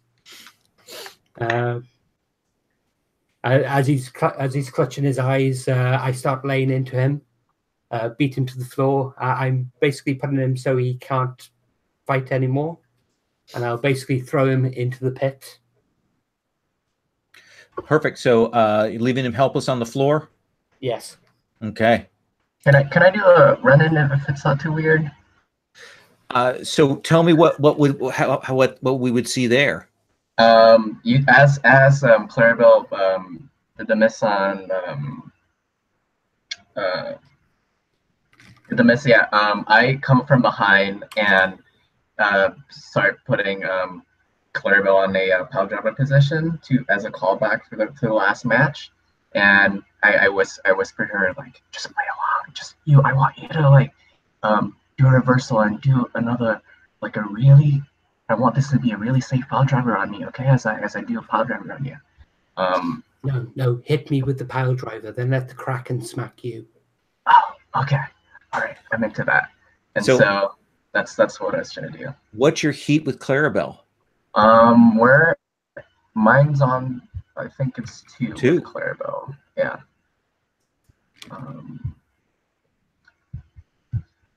So go ahead and roll it. And then I got a 7. Got a 7. So you gain momentum, and Clarabelle picks one from the 7 to 9 list on the run-in. Give me 1 second. Run-in.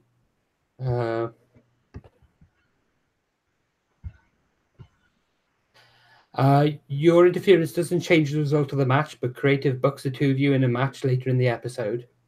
Can I actually change that slightly and actually making that a tag team match between the 4 of us? Okay. Okay. Yeah, I think we can. I think we can accommodate that. So I think the camera is going to pull away because they're going to need to get everything set back up again. Essentially, get everything in place there, and they're going to clear the arena. Kent, you were just in a match with somebody you have 4 heat with. So your audience is going to go up to 4. And that's actually going to bump Kraken down. I don't think anybody else had heat 4 with their opponents. Nope. I can roll above a 7. Okay. So we'll clear. When we come back, we know that we've got a tag team. We've also got a match for the Coliseum here. And we might do a little bit of backstage stuff, but let's take a 5-minute break so I can find that Diet Coke. And then we can get rolling again. Okay.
Wow, what a session. This is awesome.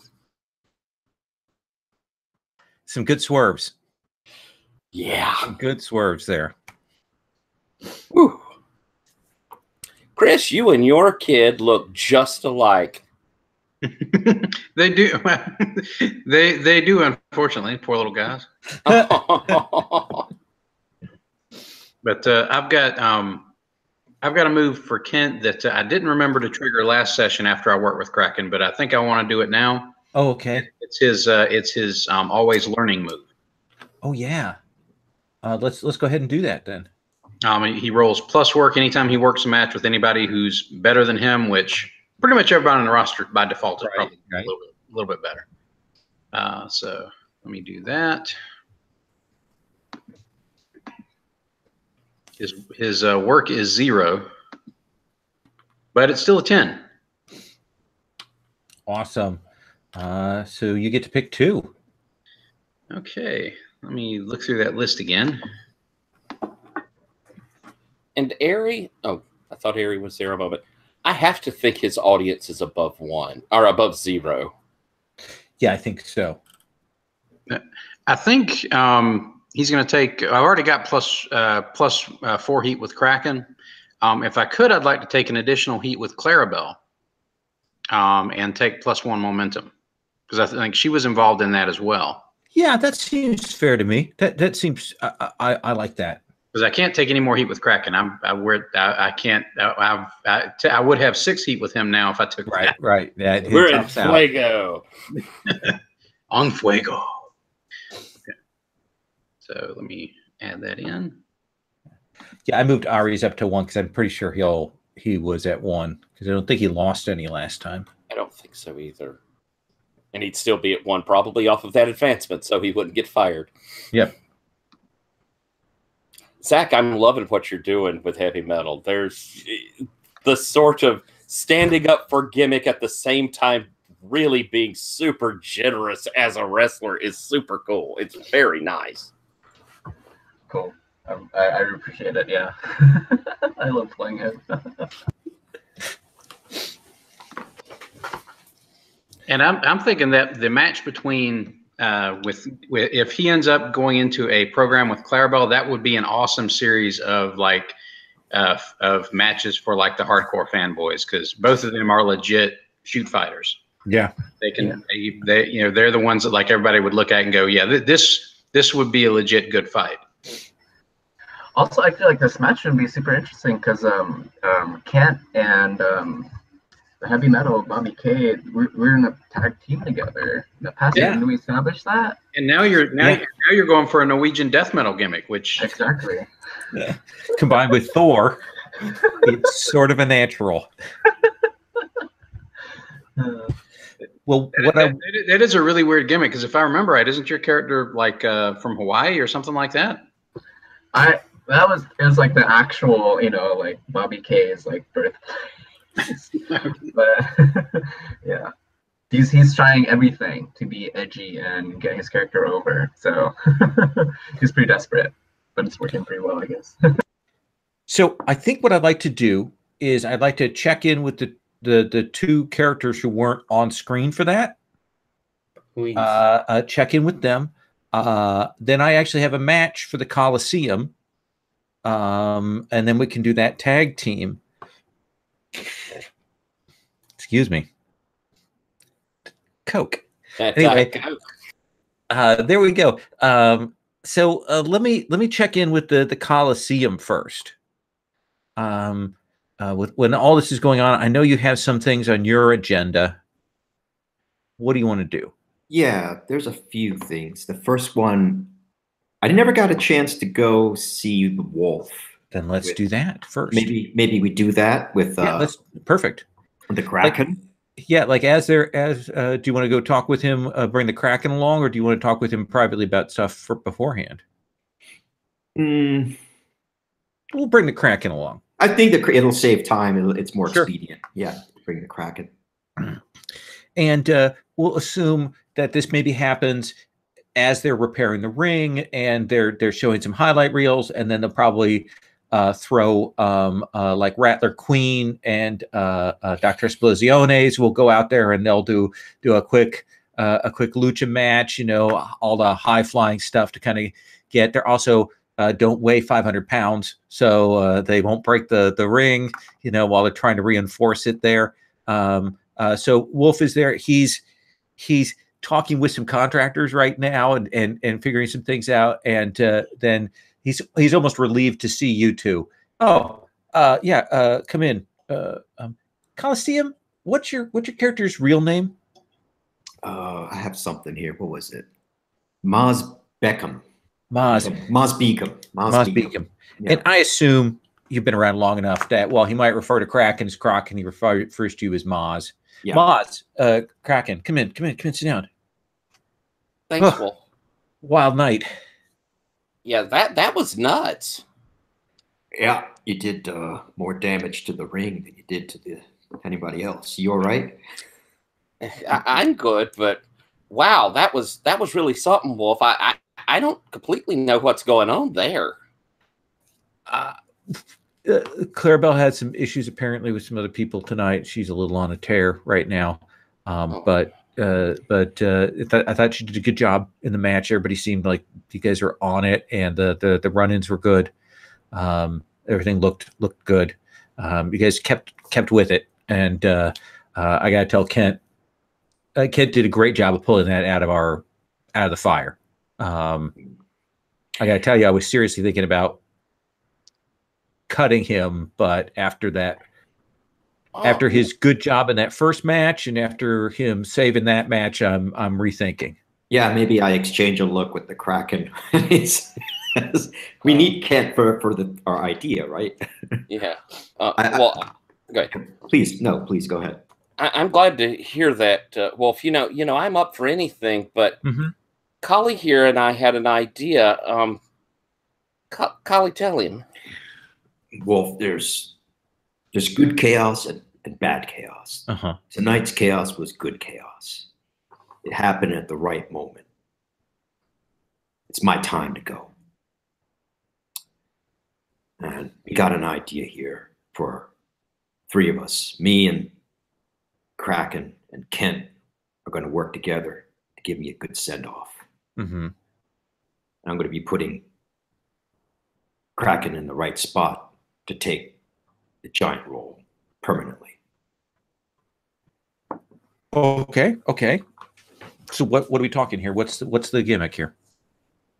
Maybe I look to you for a little help because you had the idea for how to throw this together.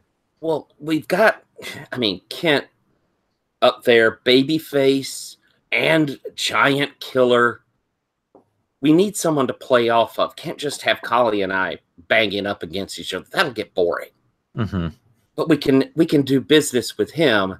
Maybe even a nice fatal three-way for the Gauntlet. And culminates maybe with me doing the honors so Collie gets it as his farewell. Then it goes back up, Wolf. I'm not trying to suggest, where belts sit, though I think I should have it officially. Look, Wolf, I'm willing to do whatever it takes to make this happen. I just have two little things to ask. Okay. Give the Trog a little help. I got an idea for making him the Caesar. Putting him out in the audience. He gets to give the thumbs up, thumbs down. He gets a little screen time. Keeps his dignity. Doesn't get hurt any worse. I use a little bit of the money to help him out. And the other thing I want that horse. When I go, I'm taking the horse with me. I made a promise to my daughter. I haven't seen her since she went off to high school.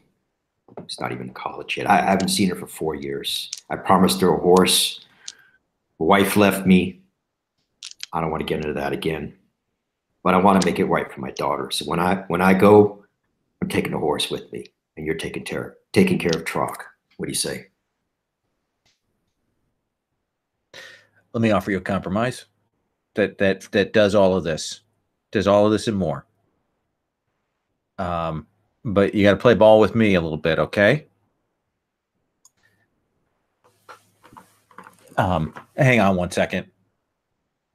And he buzzes and he calls in one of the people and says, "Get me whatever we've got stage setting for some like royal box or like amphitheater box or like dais that you can carry somebody in on, okay?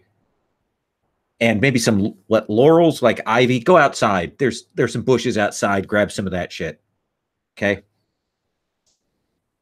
Yeah, So here's am I leaving? Is that what? No. Sit, stay. I'm gonna tell you what you're gonna do now. All right. So here's the deal.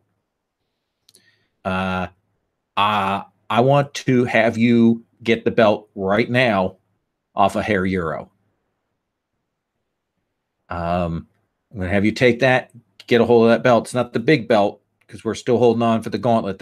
We're saving up on that one, okay? But I want you to take that belt off of him just right now. We're going to go out and we're going to do it. And I want you to do it spectacularly. Okay. Hair Hero has been getting in my hair. So I don't mind taking the belt off of him, and I got permission to do that. And then next week, Kraken, you can take the belt off of him. All right. In a 3-way. What do you think? Is that okay with you, Kali? Yeah, it's good. We'll bring Trog in. If he's in the building, you go get him some kind of costume, and we'll do that. He can come in. We'll do your Caesar gimmick right now. We'll put you against Hair Euro.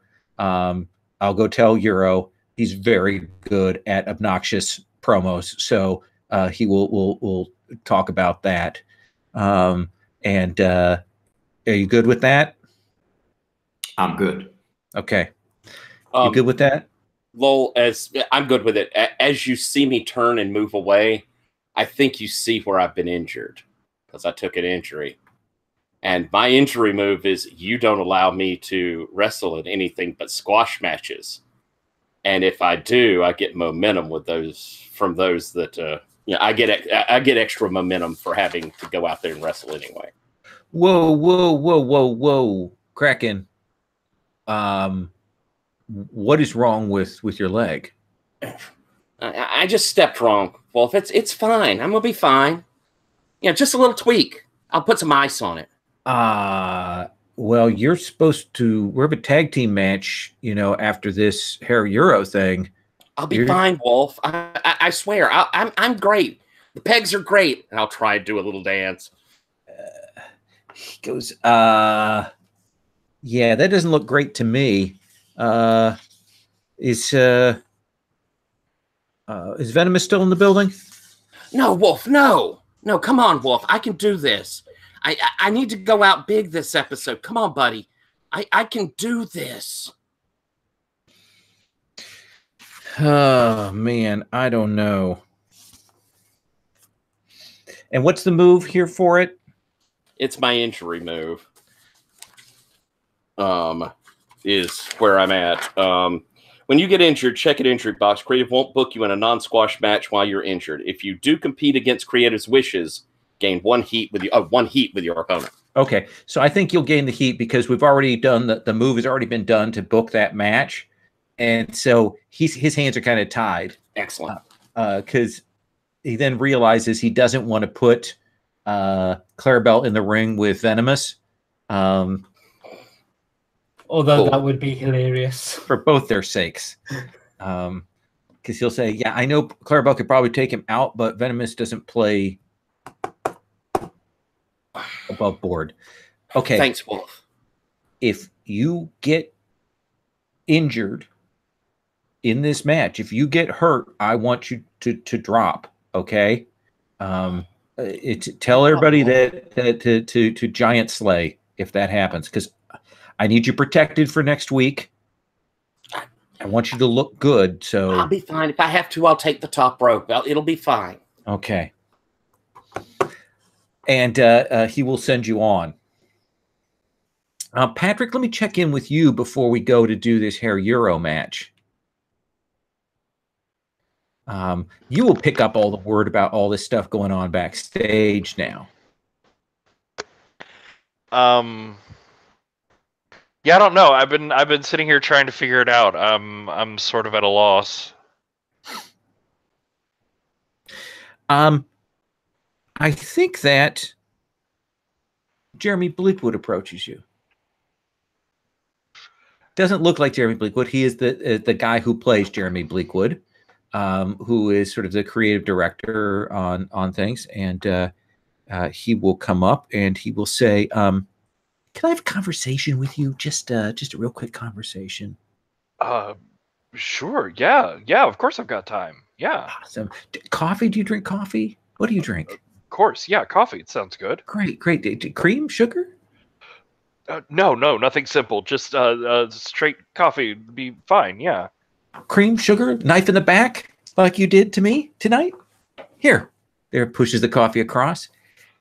Hey, so I talked to Venomous. Oh, really? He mostly just grunts when I'm around. Well, I came to him and I said, hey, buddy. I'm wondering why you did that thing that wasn't in the script that, completely derailed the plans that we had going on for this evening that were kind of checking down my board. And right out of the gate, got that thing. And I said to him, gee, if you're going to do that, maybe you would have come to me and talked to me about that, explain your reasoning for making those changes, and we would have maybe had a conversation, but you didn't do that. And he said that someone put him up to it. Look. He didn't say who, but I'm wondering if it was you. Look, Mr. Bleakwood, we both know that... Jeremy, we're among friends. That's good to hear. Jeremy, we both know that... Off camera, all this. This building, the renovations, it took a lot. And it brought a lot of heat to the promotion right now. Right. But Gauntlet League has gone through hard times before. It's only a couple of years before people forget about how brand new the seats are and how wonderful the Jumbotron is. We need to expand this whole enterprise. We need to move into every sort of media, every sort of camera that we can get in people's faces. And, for that, we need wild things. We need over-the-top bits. We don't need fewer faces on screen. And if we have good legacy people around, we don't need to be getting rid of them. Yeah. Wow, you've really convinced me that you're absolutely right, and I think you are. So that's great. Wow, just stellar. So here's the thing. If you ever do something like that without coming to me and talking to me about it, I will fucking bury you.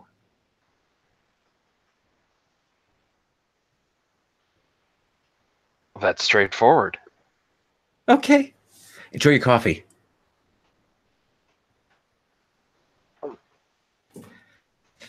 And he will stand up and head off. And you'll hear Rattler Queen. She's like in the corner of the commissary. And she goes, damn. And then goes back to her paper. No one asked you, Rattler. No one ever asked me. All right. So we get the promos. Herr Euro battles against the rising tide of fascism in Europe. We do. The Italians, the Romans, they always lean to this, the Muscolinis and so on. These pasta breath people don't know from anything. So let me explain to you how the European Union had to bail Italy out of its financial situation back in 2005. As you can see here in the graph, here's the GNDP of the European Union versus Italy. Oh, yes, you can see all of this.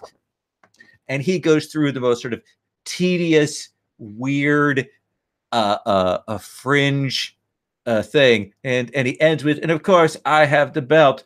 I am not afraid of a person who is above the body mass index as recommended by European standards. So we will see how this match goes. And so tell me then, Coliseum, what is your promo like? Now, quick question. Is this like me coming into the ring or me like addressing what he just said? Oh, tell me what you do. Do we see you backstage being interviewed? Do we see the camera on you? Do you walk out into the ring? Where do you want to be? I want to show up. So yeah, I want to do the intro to the ring and then say something just before I go in.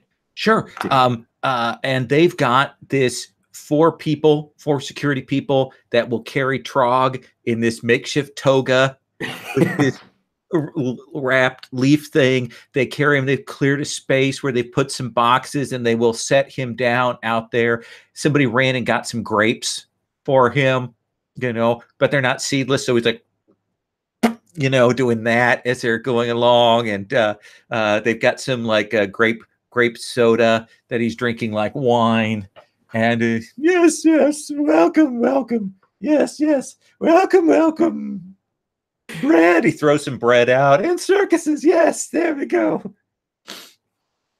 Oh, that's perfect. So tell me about your entrance and your promo here. So you hear drums. We're in the actual Coliseum. We hear the drums. It's dark and there's red lights kind of going everywhere, and there's a steam machine working, and we see this big wall, and the drums get louder and louder, and then we hear the music from Gladiator, and the walls burst, and out comes a horse-drawn chariot with spinning wheels and the Colosseum standing on it, and all along on both sides of him, like in pairs, are caricatures of Hera. And the spinning wheels rip them to shreds and burst Monopoly money up in the air with each. And there's like firework explosion for each one. And then he gets to the bottom, and there's 2 Praetorian guards that kind of bow to him and help him off the horse or off the chariot. And then he takes the mic, and then he looks at, I guess Hera is already in the ring. Hera is coming down. Your music is overwhelming his Kraftwerk music as he's coming down to the ring, and he's taking off his leather jacket. He's got very tight little shorts on with a little Euro sign in the crotch. So he's standing there watching you as you're doing this. Yeah, and I point to him, and I let the silence kind of sink in for a moment, and I say, Hera Euro. There was a time before the euro when the Roman coin ruled over all the empire. The Caesars, as time went by, would cut the coins, making them smaller and smaller, whittling them down, trying to retain their value. And today, you are that coin, Hera Euro.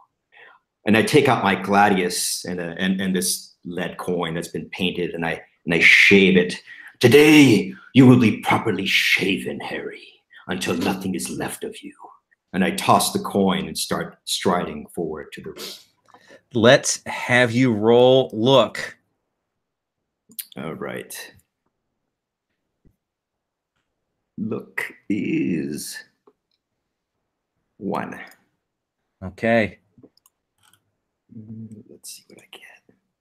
9. 9. So you can gain a momentum, add a stipulation to the match, or gain a heat with the subject of your promo. I think I'll take momentum. Okay. So Hera Euro looks at your coin. You see him hold up like an actual euro, just to show everybody what they look like, just so you don't get fooled that that's an improper currency. He doesn't approve of that. But he kind of turns to face you after doing that, and you're big. You get up, you get in there, and you have control of the match at the start here. The ref takes the belt, hands the belt down. This is the DM belt. Tell me how this starts. Yeah, Colosseum is actually known for taking a beating. So he starts out, Hirohiro comes in and grabs him, slaps him a bunch of times, and he's just standing there, just taking this beating, and it's getting worse and worse and worse. And then he just takes the last time he tries to go for him, he grabs his arm, and then they kind of lock together. And then the other arm, he tries to slap with the other arm, they lock together, and now they're like, this grip thing, and he's slowly bringing him down, forcing him, and then kind of like cracks him over the shoulder, and he's in pain. Grabs his arm and throws him, against the ropes. He comes back, and there's a clothesline, ferocious clothesline, and he goes falling on his back. And Colosseum kind of, does this thing to the crowd, getting them excited. And as he's doing that, Hirohiro maybe rolls away and comes back with a chair. And as I'm celebrating, he hits me across the back with a big crack. So this sounds like a memorable move, and I think you would have one heat with Hirohiro just as a default here, because this is a setup to that. So I think I'm going to have you roll that heat with him. Okay. Let's see. It's just a straight roll, right? Yeah, 2d6 plus 1. Okay. For your heat. 10. That's a 10. So you hit it great. The segment is, people are amazed by it. Probably when he hits you with the chair, you don't move, but there's that nice flat smack as it hits your back there, where that sound carries. Like it sounds like it hit like a freight train against you. You can get 2 more momentum, or you can get another heat with Hirohiro. Let me take. I'll take the heat. Okay. So Hirohiro kind of steps back. He does that "I'm dumbfounded by that" look on his face. He sells it. Whoa, And let's go to what you do. Yeah, so I do a running move and kind of launch my whole body at him. It's kind of like a spear move, and I catch him, and he gets thrown back against the rope, but we're still kind of on our feet. I like launch, but then I land again and throw him there, and then grab him and then throw him into the turnstile. And I'm going in for an elbow, and he gets out of the way, and I hit my arm over the corner post, maybe, or it looks like that. And I'm in pain. I'm writhing in pain. And he grabs the chair again. And he does this move to my leg that everybody kind of knows. I have this injured leg. And when he does, there's a groan. Oh, but I don't show any reaction. And I grab this chair from him, and we kind of like fighting over it. And when I get control of it, I do like an opening and closing of the chair and start marching towards him. And everybody knows this is the testudo move, where I'm like using the chair as like a shield, as a defense, and everything he's doing is getting caught in it. And he tries to grab a hold of me, and his hand goes through the chair, and I close it. So now it's clamped. And as I clamp the chair on his arm, he's locked. And then I kind of look to the audience for what to do. I look over to the Caesar at this point, maybe. Down. Okay. Down. So I think you're going to roll look for this. All right. You roll it. That is 7. 7. So now you Lowell, could Yeah. I step in as an announcer? Yeah. Tell me, describe that to me, and I'll let you announce it if you want to put him over. Great good Lord, he is marching straight across Europe. It is like Napoleon all over again, ladies and gentlemen. Oh, gracious, look up there. And I'll put him over. Okay. So you can get 2 more momentum or another heat with Hirohiro. Let's go with momentum. Okay. So you get 2 momentum, and you're still in control. Hirohiro comes like, pulls back with that German accent. Ach du Lieben! Yeah, I grab him, like underneath, and then by his neck, and lift him up, and then slam full force. bring him to the ground, and then kind of flop onto him. And then like let him go 1, 2, and on the third one I get back up again. Oof.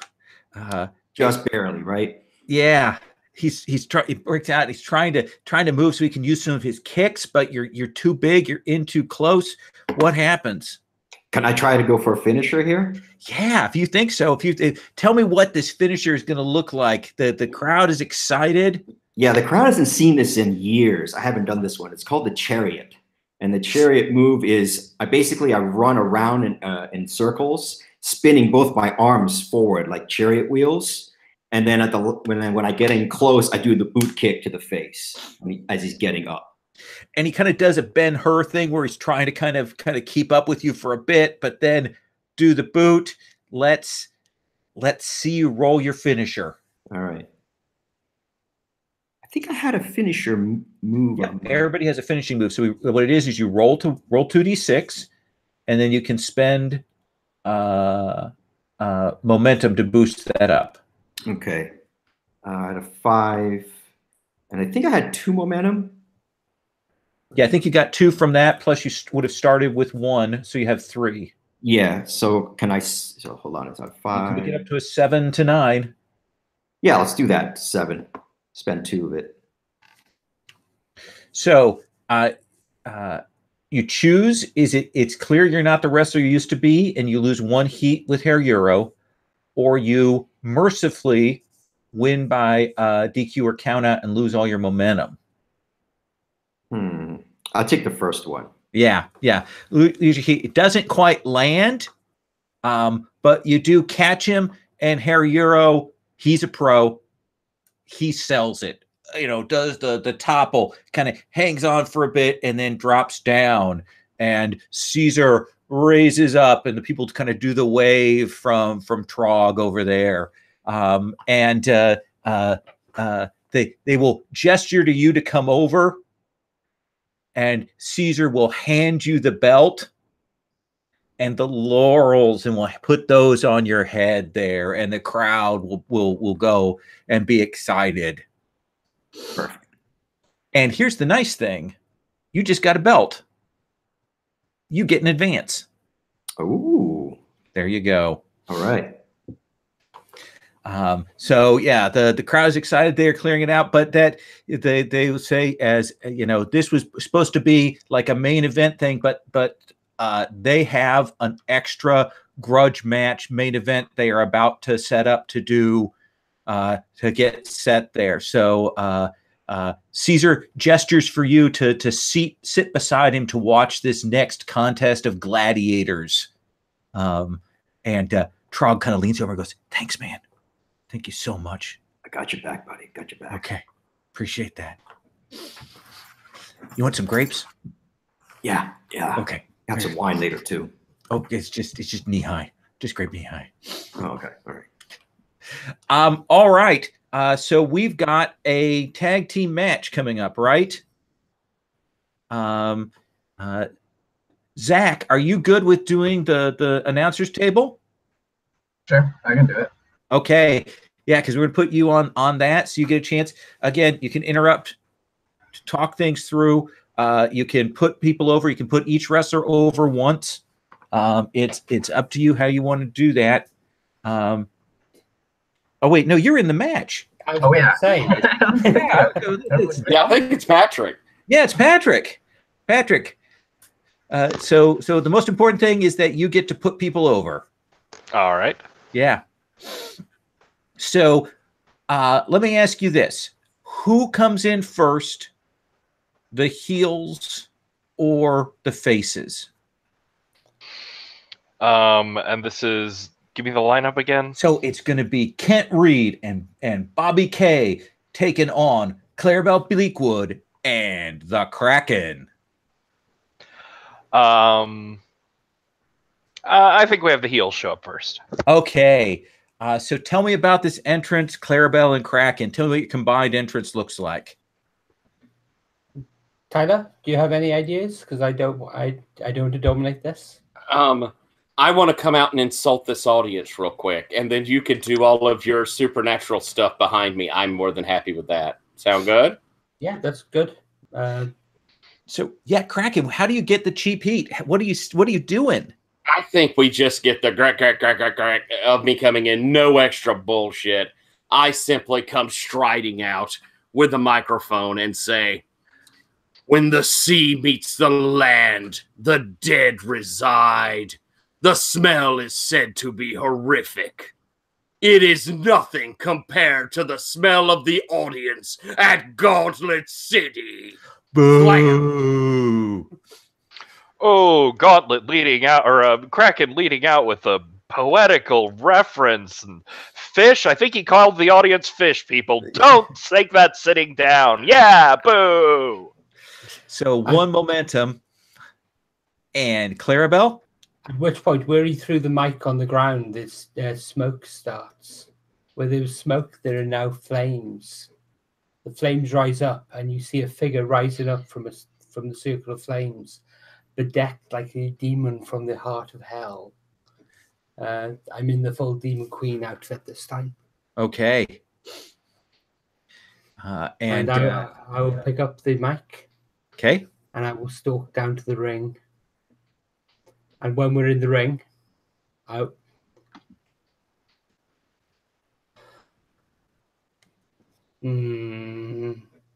am back in Gauntlet City.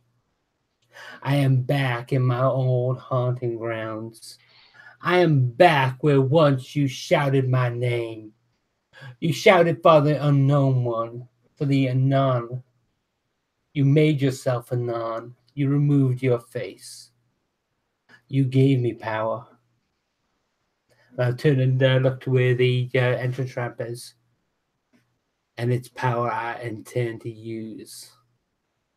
I have defeated everything that's coming before me in Gauntlet League Wrestling. But this is personal. Kent, Mr. Reed, our family has unfinished business. Get your ass out here. And I'll throw the mic out to the ring. All right. Let's have you cut a promo. Oh, folks, Kraken comes out and insults people, and Clarabelle Bleakwood is here flaunting Gauntlet City fire codes left and right. Surely someone will come and save us from them. That's an 8. That's an 8. Do you want momentum? I would like heat with Kent. Okay. So, Bobby, Kent, you two were a tag team together. What was the theme music when you two were a tag team, and what was the name of your tag team? I will say, just because it's just dumb enough to have been the way things worked, our theme music was that cheap crap version of Immigrant Song. in Kent's intro video package. Oh yeah. And Zach, you got an idea as far as the name goes? I'm blanking on that one. Let's say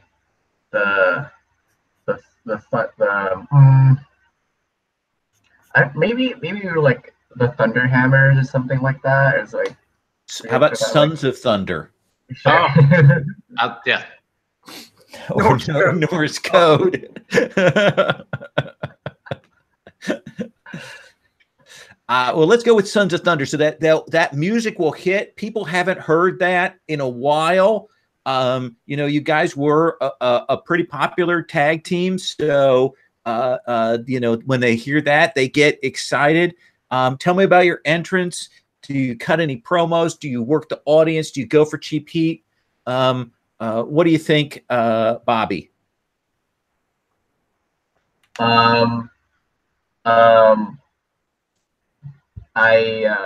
grab the mic after, and then I say, eye for an eye, ear for an ear, and neck for a neck.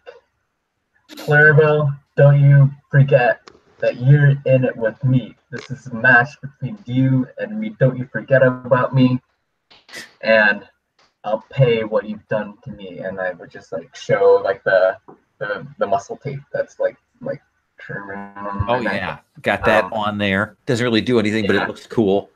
Yeah, but it's also like coming off too. Yeah. You know, like it's not very well. Roll and look.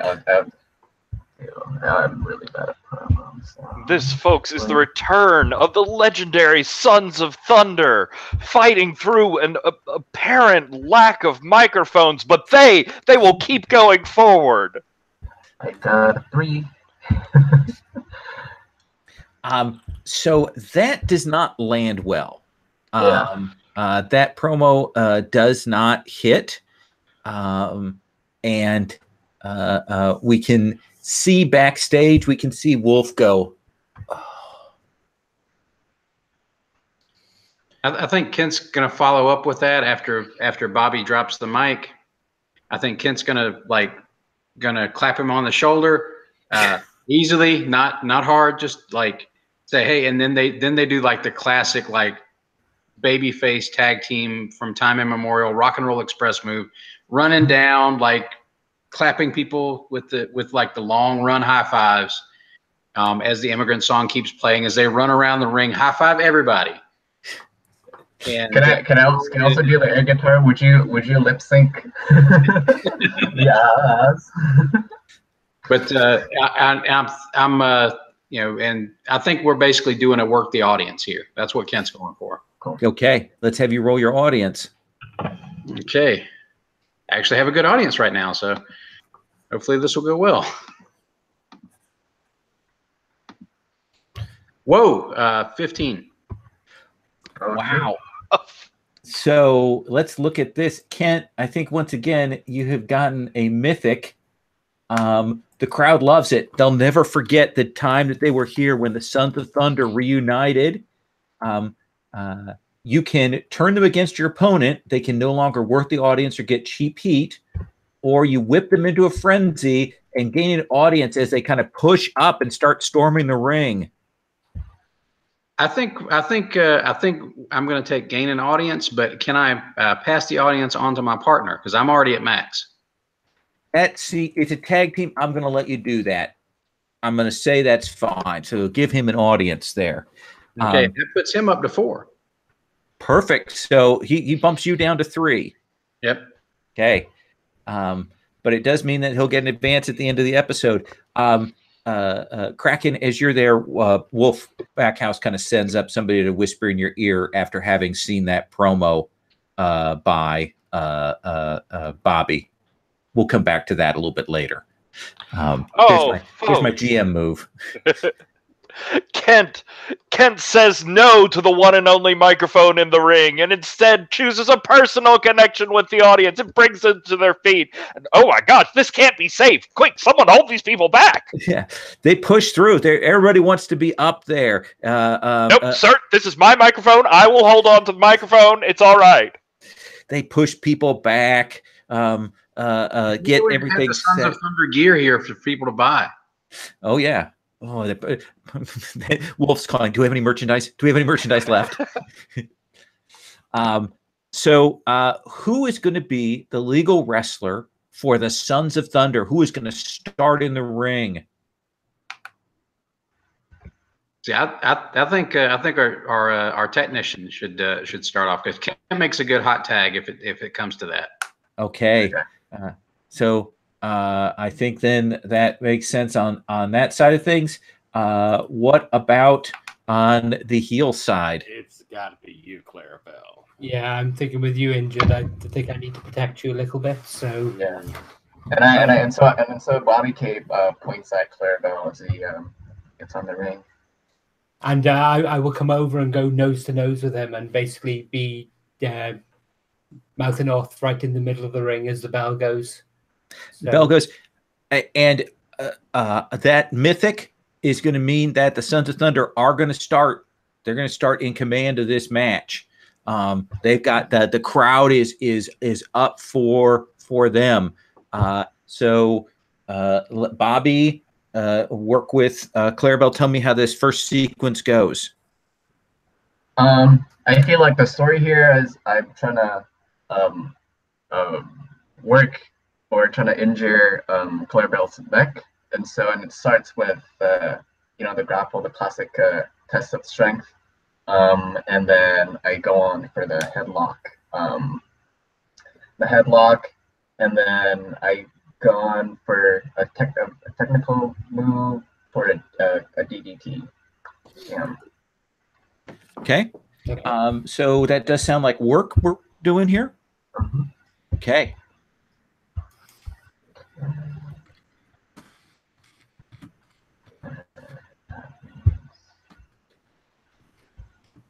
Work. I got an 8. Oh wait, 8. no. 9. 9. So you can keep control of the match, or you can hand control over to Clarabelle and take a momentum. I think I'll give the control over to Clarabelle. Okay. Clarabelle, how is it that after that sort of DDD attempt you get Okay, control? he's got me on the floor. I turn over. I start crawling back away from him.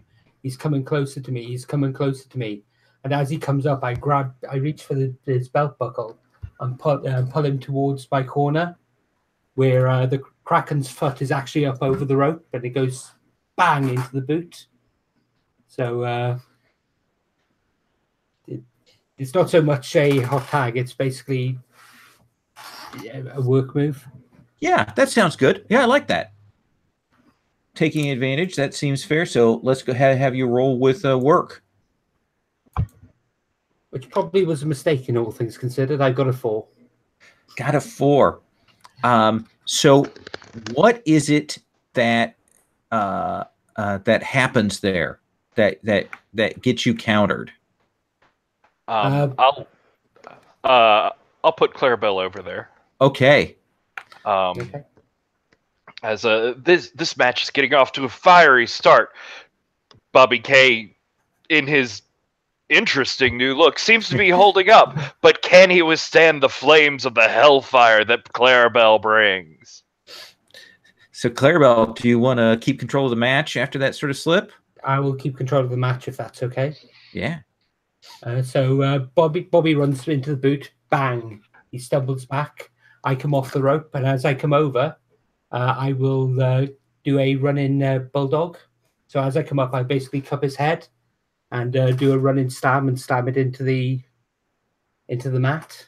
Okay. I'm emphasizing that I am working his damaged neck. If the buddy is actually emphasize that, so I don't know if that would be That's look. Yeah, I think Yeah. you're emphasizing. You picked a particular element. You're emphasizing it, so that's definitely a look.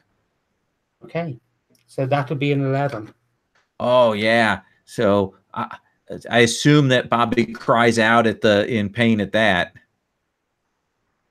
Oh yeah, you just hear throughout the Coliseum just the loudest like scream, and I'm just like on the floor, just like clutching into my neck, just Oh, like yeah. really Okay. like selling the neck. Selling it.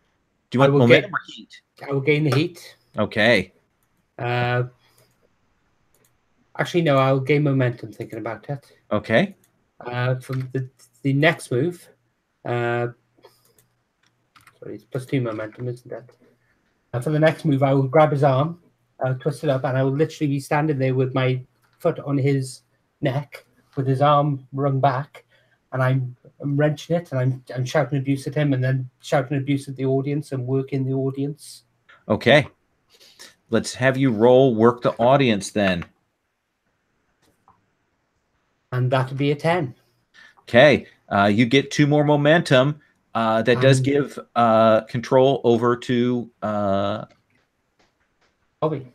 Bobby, Clarabelle takes a moment to gloat, to shout out, to call, which gives you an opening. What do? Are you going to try and work on her, or are you going to try and tag out in pain? I think I will try to wriggle out and do a desperate attempt at like an Irish whip to the ropes, and then I do a drop kick, and And as both were down, I just kind of like start rolling onto my corner of the ring to tag. Perfect. Okay. At this point, I'm going to use my ace move and interrupt. Okay. And as he goes to make the tag, I will reach over, grab the boot, and yank him back into the middle of the ring. Okay. At which point, I'm then going to use my heel move to gloat at Kent. Ha ha ha ha! I've got your partner. At which point, Bobby's going to kick me in the nose and get over to be able to make the tag. So I'm going to give control back to Bobby. Okay. So you're spending momentum to get that extra heat with him? That's right, yes. Well, Perfect. with Kent in this instance. Okay. Oh, folks, are you going to stand for this? Clarabelle Bleakwood is just toying with your champion in front of you. Surely someone could... No, not really get in there. No, please just stay back. That was just sort of a rhetorical... All right. That gives Bobby the chance to do that hot tag. So, Bobby, roll your heat with Kent. We have, okay, so we have 1 heat.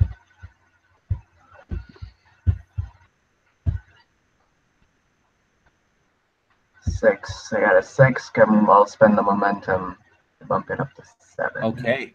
Then you get, you will give Kent, if you have any momentum left, you'll give him 1. I'm actually going to push that up to a 10. Okay. Tag is made. You get the double team opportunity on the legal wrestler from the other team. You both gain a momentum. As I think the audience gets sort of whipped up and actually like helps shove Kent in there so he gets some extra momentum coming up over the rope. Okay, Kent, it's hot. I mean, this tag is hot, and you get that opportunity. You get that bit where the two of you can strike, and then you can take control. What happens? I think basically Kent comes in. He hits Clarabelle with a couple of shots that sort of stun her. She staggers back in the ropes. He looks over to Bobby K and nods, and then Irish whips Clarabelle into the rope. She comes off. Kent launches her up into the air like looking up like a flapjack, and I'm going to suggest like Bobby catch her in sort of a crossbody power slam position. Nice. Then like do a power slam because he's built like a brick. So Okay, it just looks bad. He like catches her, wham, and then spins around and body slams her, and then he rolls out of the ring. do you think this is something you guys have really worked on, like a heat move, or do you think it's one that you want to roll work for? Which do you want to do with that? I almost think it's more like we're a work in the audience because it's a callback to like our tag team days. Like it's a classic. It's a Sons of Thunder style move. Okay, I'll let you roll your look with that then. Okay. Let's see. Nice.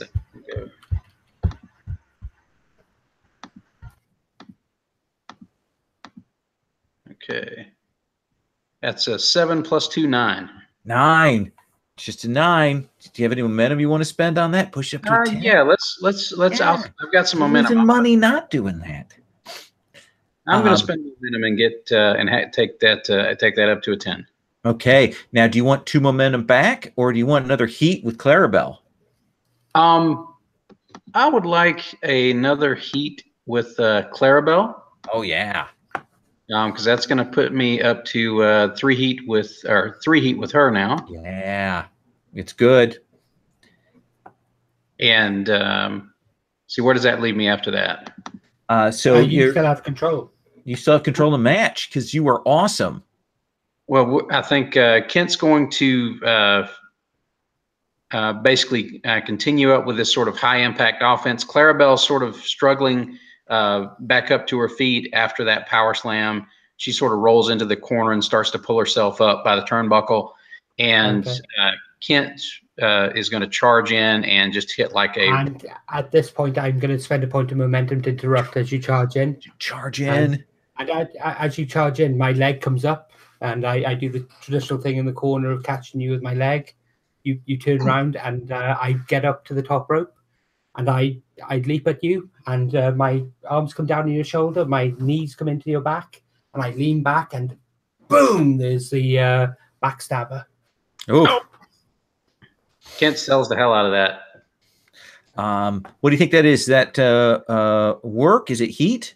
That's work in this instance. Okay, let's see. We'll do it. So that would be a 10. That is a 10. Do you want 2 momentum or another heat with Kent? I'll take 2 momentum. Okay. Which puts me... Okay. And at this point, I let loose. I start screaming at him. Your daddy betrayed me. Your daddy betrayed my father. They were a tag team. They worked hard and long. And your father gave in to the dark voices. That's what my father does. Your father betrayed my father. He left him in the ring. I'm going to show you pain. And at this point, I'm going to just let loose on him. Okay. If we use the hardcore violence rules, that would actually get me disqualified in this match, wouldn't it? Yes, it would. Okay. So I'm not going to do that because we've still got another 20 minutes left. How time check? Well, we actually got less than 10. It's between, yeah. Okay. In which case, then, if people don't mind, I'm going to break out with with hardcore violence. And I would love to get in the ring. Oh, yeah. Well, okay. Probably want to do that first. Yes, I'm sorry. Of course, Tyler, I do apologize. So how? Okay. I mentioned that Clarabelle kind of realizes that she's got a tag team partner at that moment. Yeah. So I will take him into the corner. I start beating him in the corner. I run onto the other corner. I run over and smash him. And as I go back, I hot tag the Kraken. And Tyler, do you know what poetry in motion is? Yeah, you're gonna. Yeah, so Can you hold me up, or can I step on you for it? Well, we're gonna find out, aren't we? Oh dear. Oh. Let's have you roll that. So that would be a 5 plus that could be a 7. So I'll leave that at a 7. Okay. So you give him 1 momentum. Okay. Then yes, I take the tag. I'll, we've seen the sling over to the other side, and I've stepped over, and I'm doing the run forward, and there's a part of Tony, not Kraken, who's going, I'm really scared of what's going to happen when I step on this girl. But I think I'm going to sell stepping on her back and leaping. I can't do the high knee for poetry, but I can definitely do the splash coming out of it. Mm-hmm. And that is my intent, is to come all the way across the ring, put a foot to her back, and leap up for a splash into the corner. Ooh, do you think this is heat with your opponent, or do you think this is work? Or do you think this is power for legit risk? I think it's power for legit risk. I think that I'm having to fake the jump. Let's see it. All right. Oh, I got a little momentum. Oh, I picked up 1 more momentum. Yeah. 7, 8, 9. I'll spend a momentum to get that 10. Boom. Keep myself the same. 2 momentum or another heat. And this is on Trent or Bobby? Kent. I'm good for Kent, so I'll take the momentum. Oh, you guys are hot. So you still got control. Kent, all right. Smash into Kent. I think I'm I do that splash, and he's, he'll drop down into the corner, and I'll give the roar back of Kraken. This is what the folks wanted to see. As I reach down, I pick him up, and I'm going for the full standing suplex, and whoa, that's going to be up there, but it's definitely going to be a work move. But I plan to flop him straight. Momentum to interrupt at that point. Yes. Oh, hell yeah. I think at that point he gets up, and Kraken just starts to do that sort of Bobby Lashley style, just holding him up there and waving to the crowd, or flipping off the crowd, I guess in this instance. And at that point, Kent sort of does that sort of spring thing where he comes down directly behind Kraken, and he then jumps back up and hits a drop kick that actually connects with, looks like it connects with the back of Kraken's head. Like it was just a super high jump. Does that seem like work?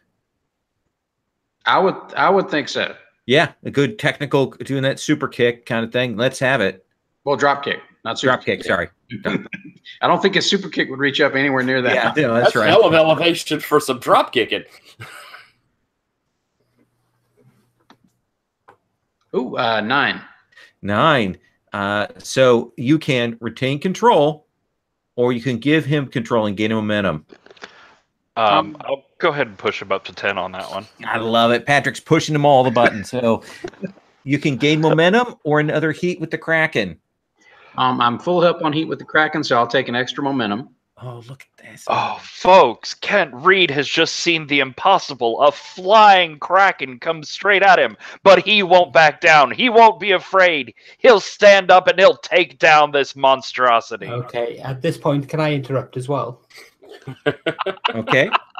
And at this point, I break loose on him with hardcore violence. I'm basically going all out. I'm doing this to further the feud. You're rushing the ring. Yeah, I'm rushing the ring, and I am just laying into Kent with vicious-looking blows. Okay. Ref comes to pull me off. I push the ref away, and I just keep on laying into them. And then Kent's I'm gonna spend a momentum to interrupt that, and then it's gonna be like a toe-to-toe just slugfest. Like Clarabelle came in and just bowled him across the ring with these Muay Thai and all this other stuff, MMA style moves. And Kent bounces, comes back, rebounds off the ropes, and manages to connect with a shot to the head. And then they just start trading it back and forth. The ref can't break it up.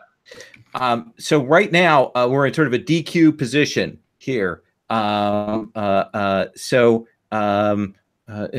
smashing is going back and forth. The ref is going to get in there to kind of break it up, and essentially they're pushing you guys apart. What do we see is Bobby's reaction when suddenly just violence breaks out. We see them trading blows back and forth. I assume that Clarabelle and Kent look awful within a few moments. Yeah. Can I try to distract the ref though, so the DQ doesn't actually happen? Is that possible? I'm gonna step on the ring and try to. That's a run-in. I would consider that.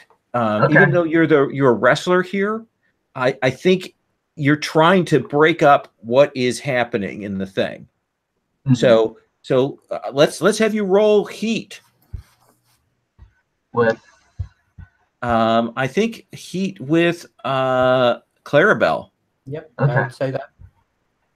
I got 2 with Clarabelle. 8. 8. So that has potential. You get a momentum, and Clarabelle can choose what the end result is going to be here. Okay, let me just have a look at the sheet. Sure. So let me tell you what the current state is. Right now, it's a DQ. He is trying to break that up. If it doesn't go to DQ, then we'll probably have to level down on your sort of competitive momentum, but we can work that out. What do you think, Clarabelle? I think I'm going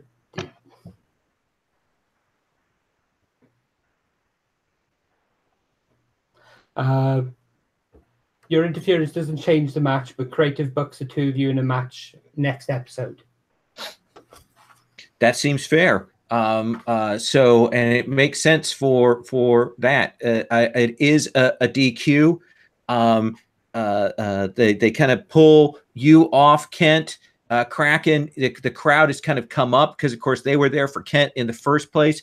And so I assume the camera has the Bobby and Clarabelle, shouting or staring down there in those last moments.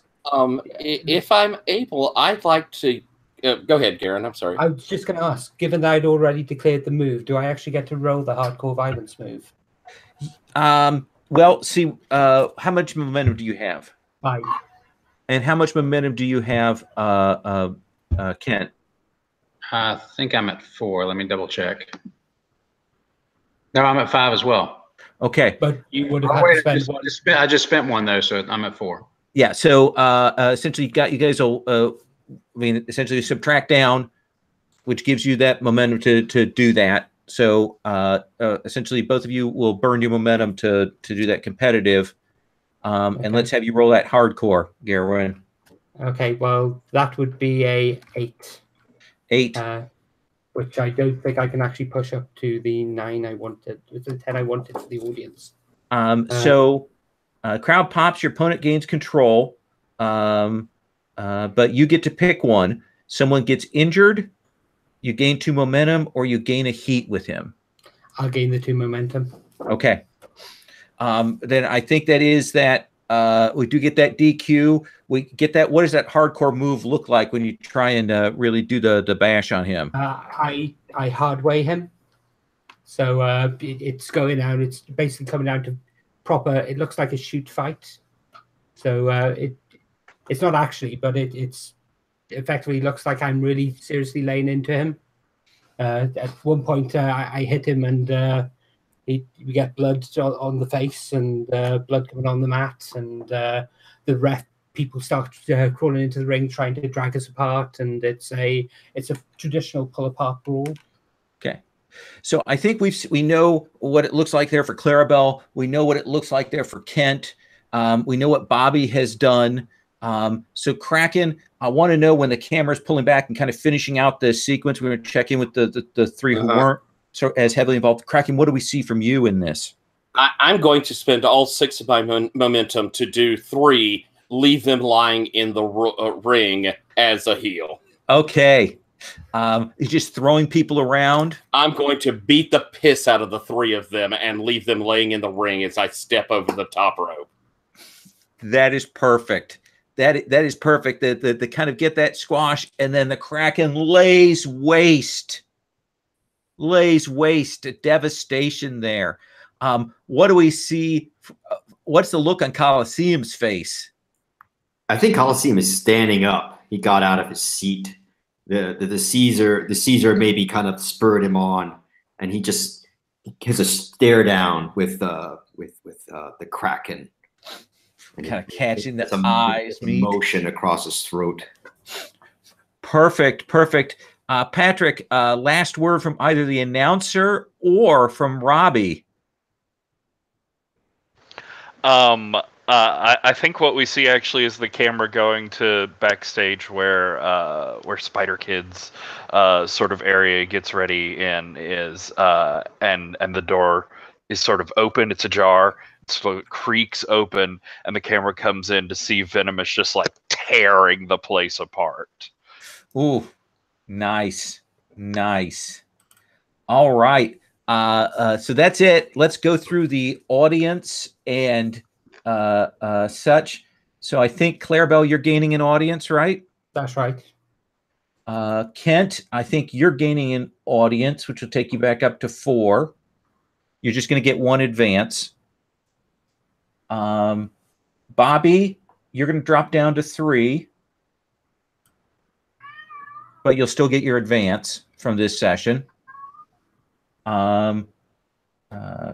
Coliseum, you didn't wrestle with anybody with a 4 yet, did you? No. Okay, but we're going to have you time bomb out next time, which will be awesome. Nobody with 4 for you, Robbie? This is the manager's lot. Coliseum, you do get the advance from getting a belt, though. Keep that in mind. So you I've got to fill it out next between the sessions. And Kraken, you were just in a wrestling match with somebody that you have 4 heat with, so you will also go to 4 audience. Yes. So weirdly enough, you and Kent will both be over next time. We know that the match is you, Kent, and the Coliseum. So we will see. That's at least one of the matches on the card for next week. And we are done for the evening here. We see the little Gauntlet League of Wrestling's GLW copyright 2018 credits pop up there, and we are set. I'm going to stop the broadcast.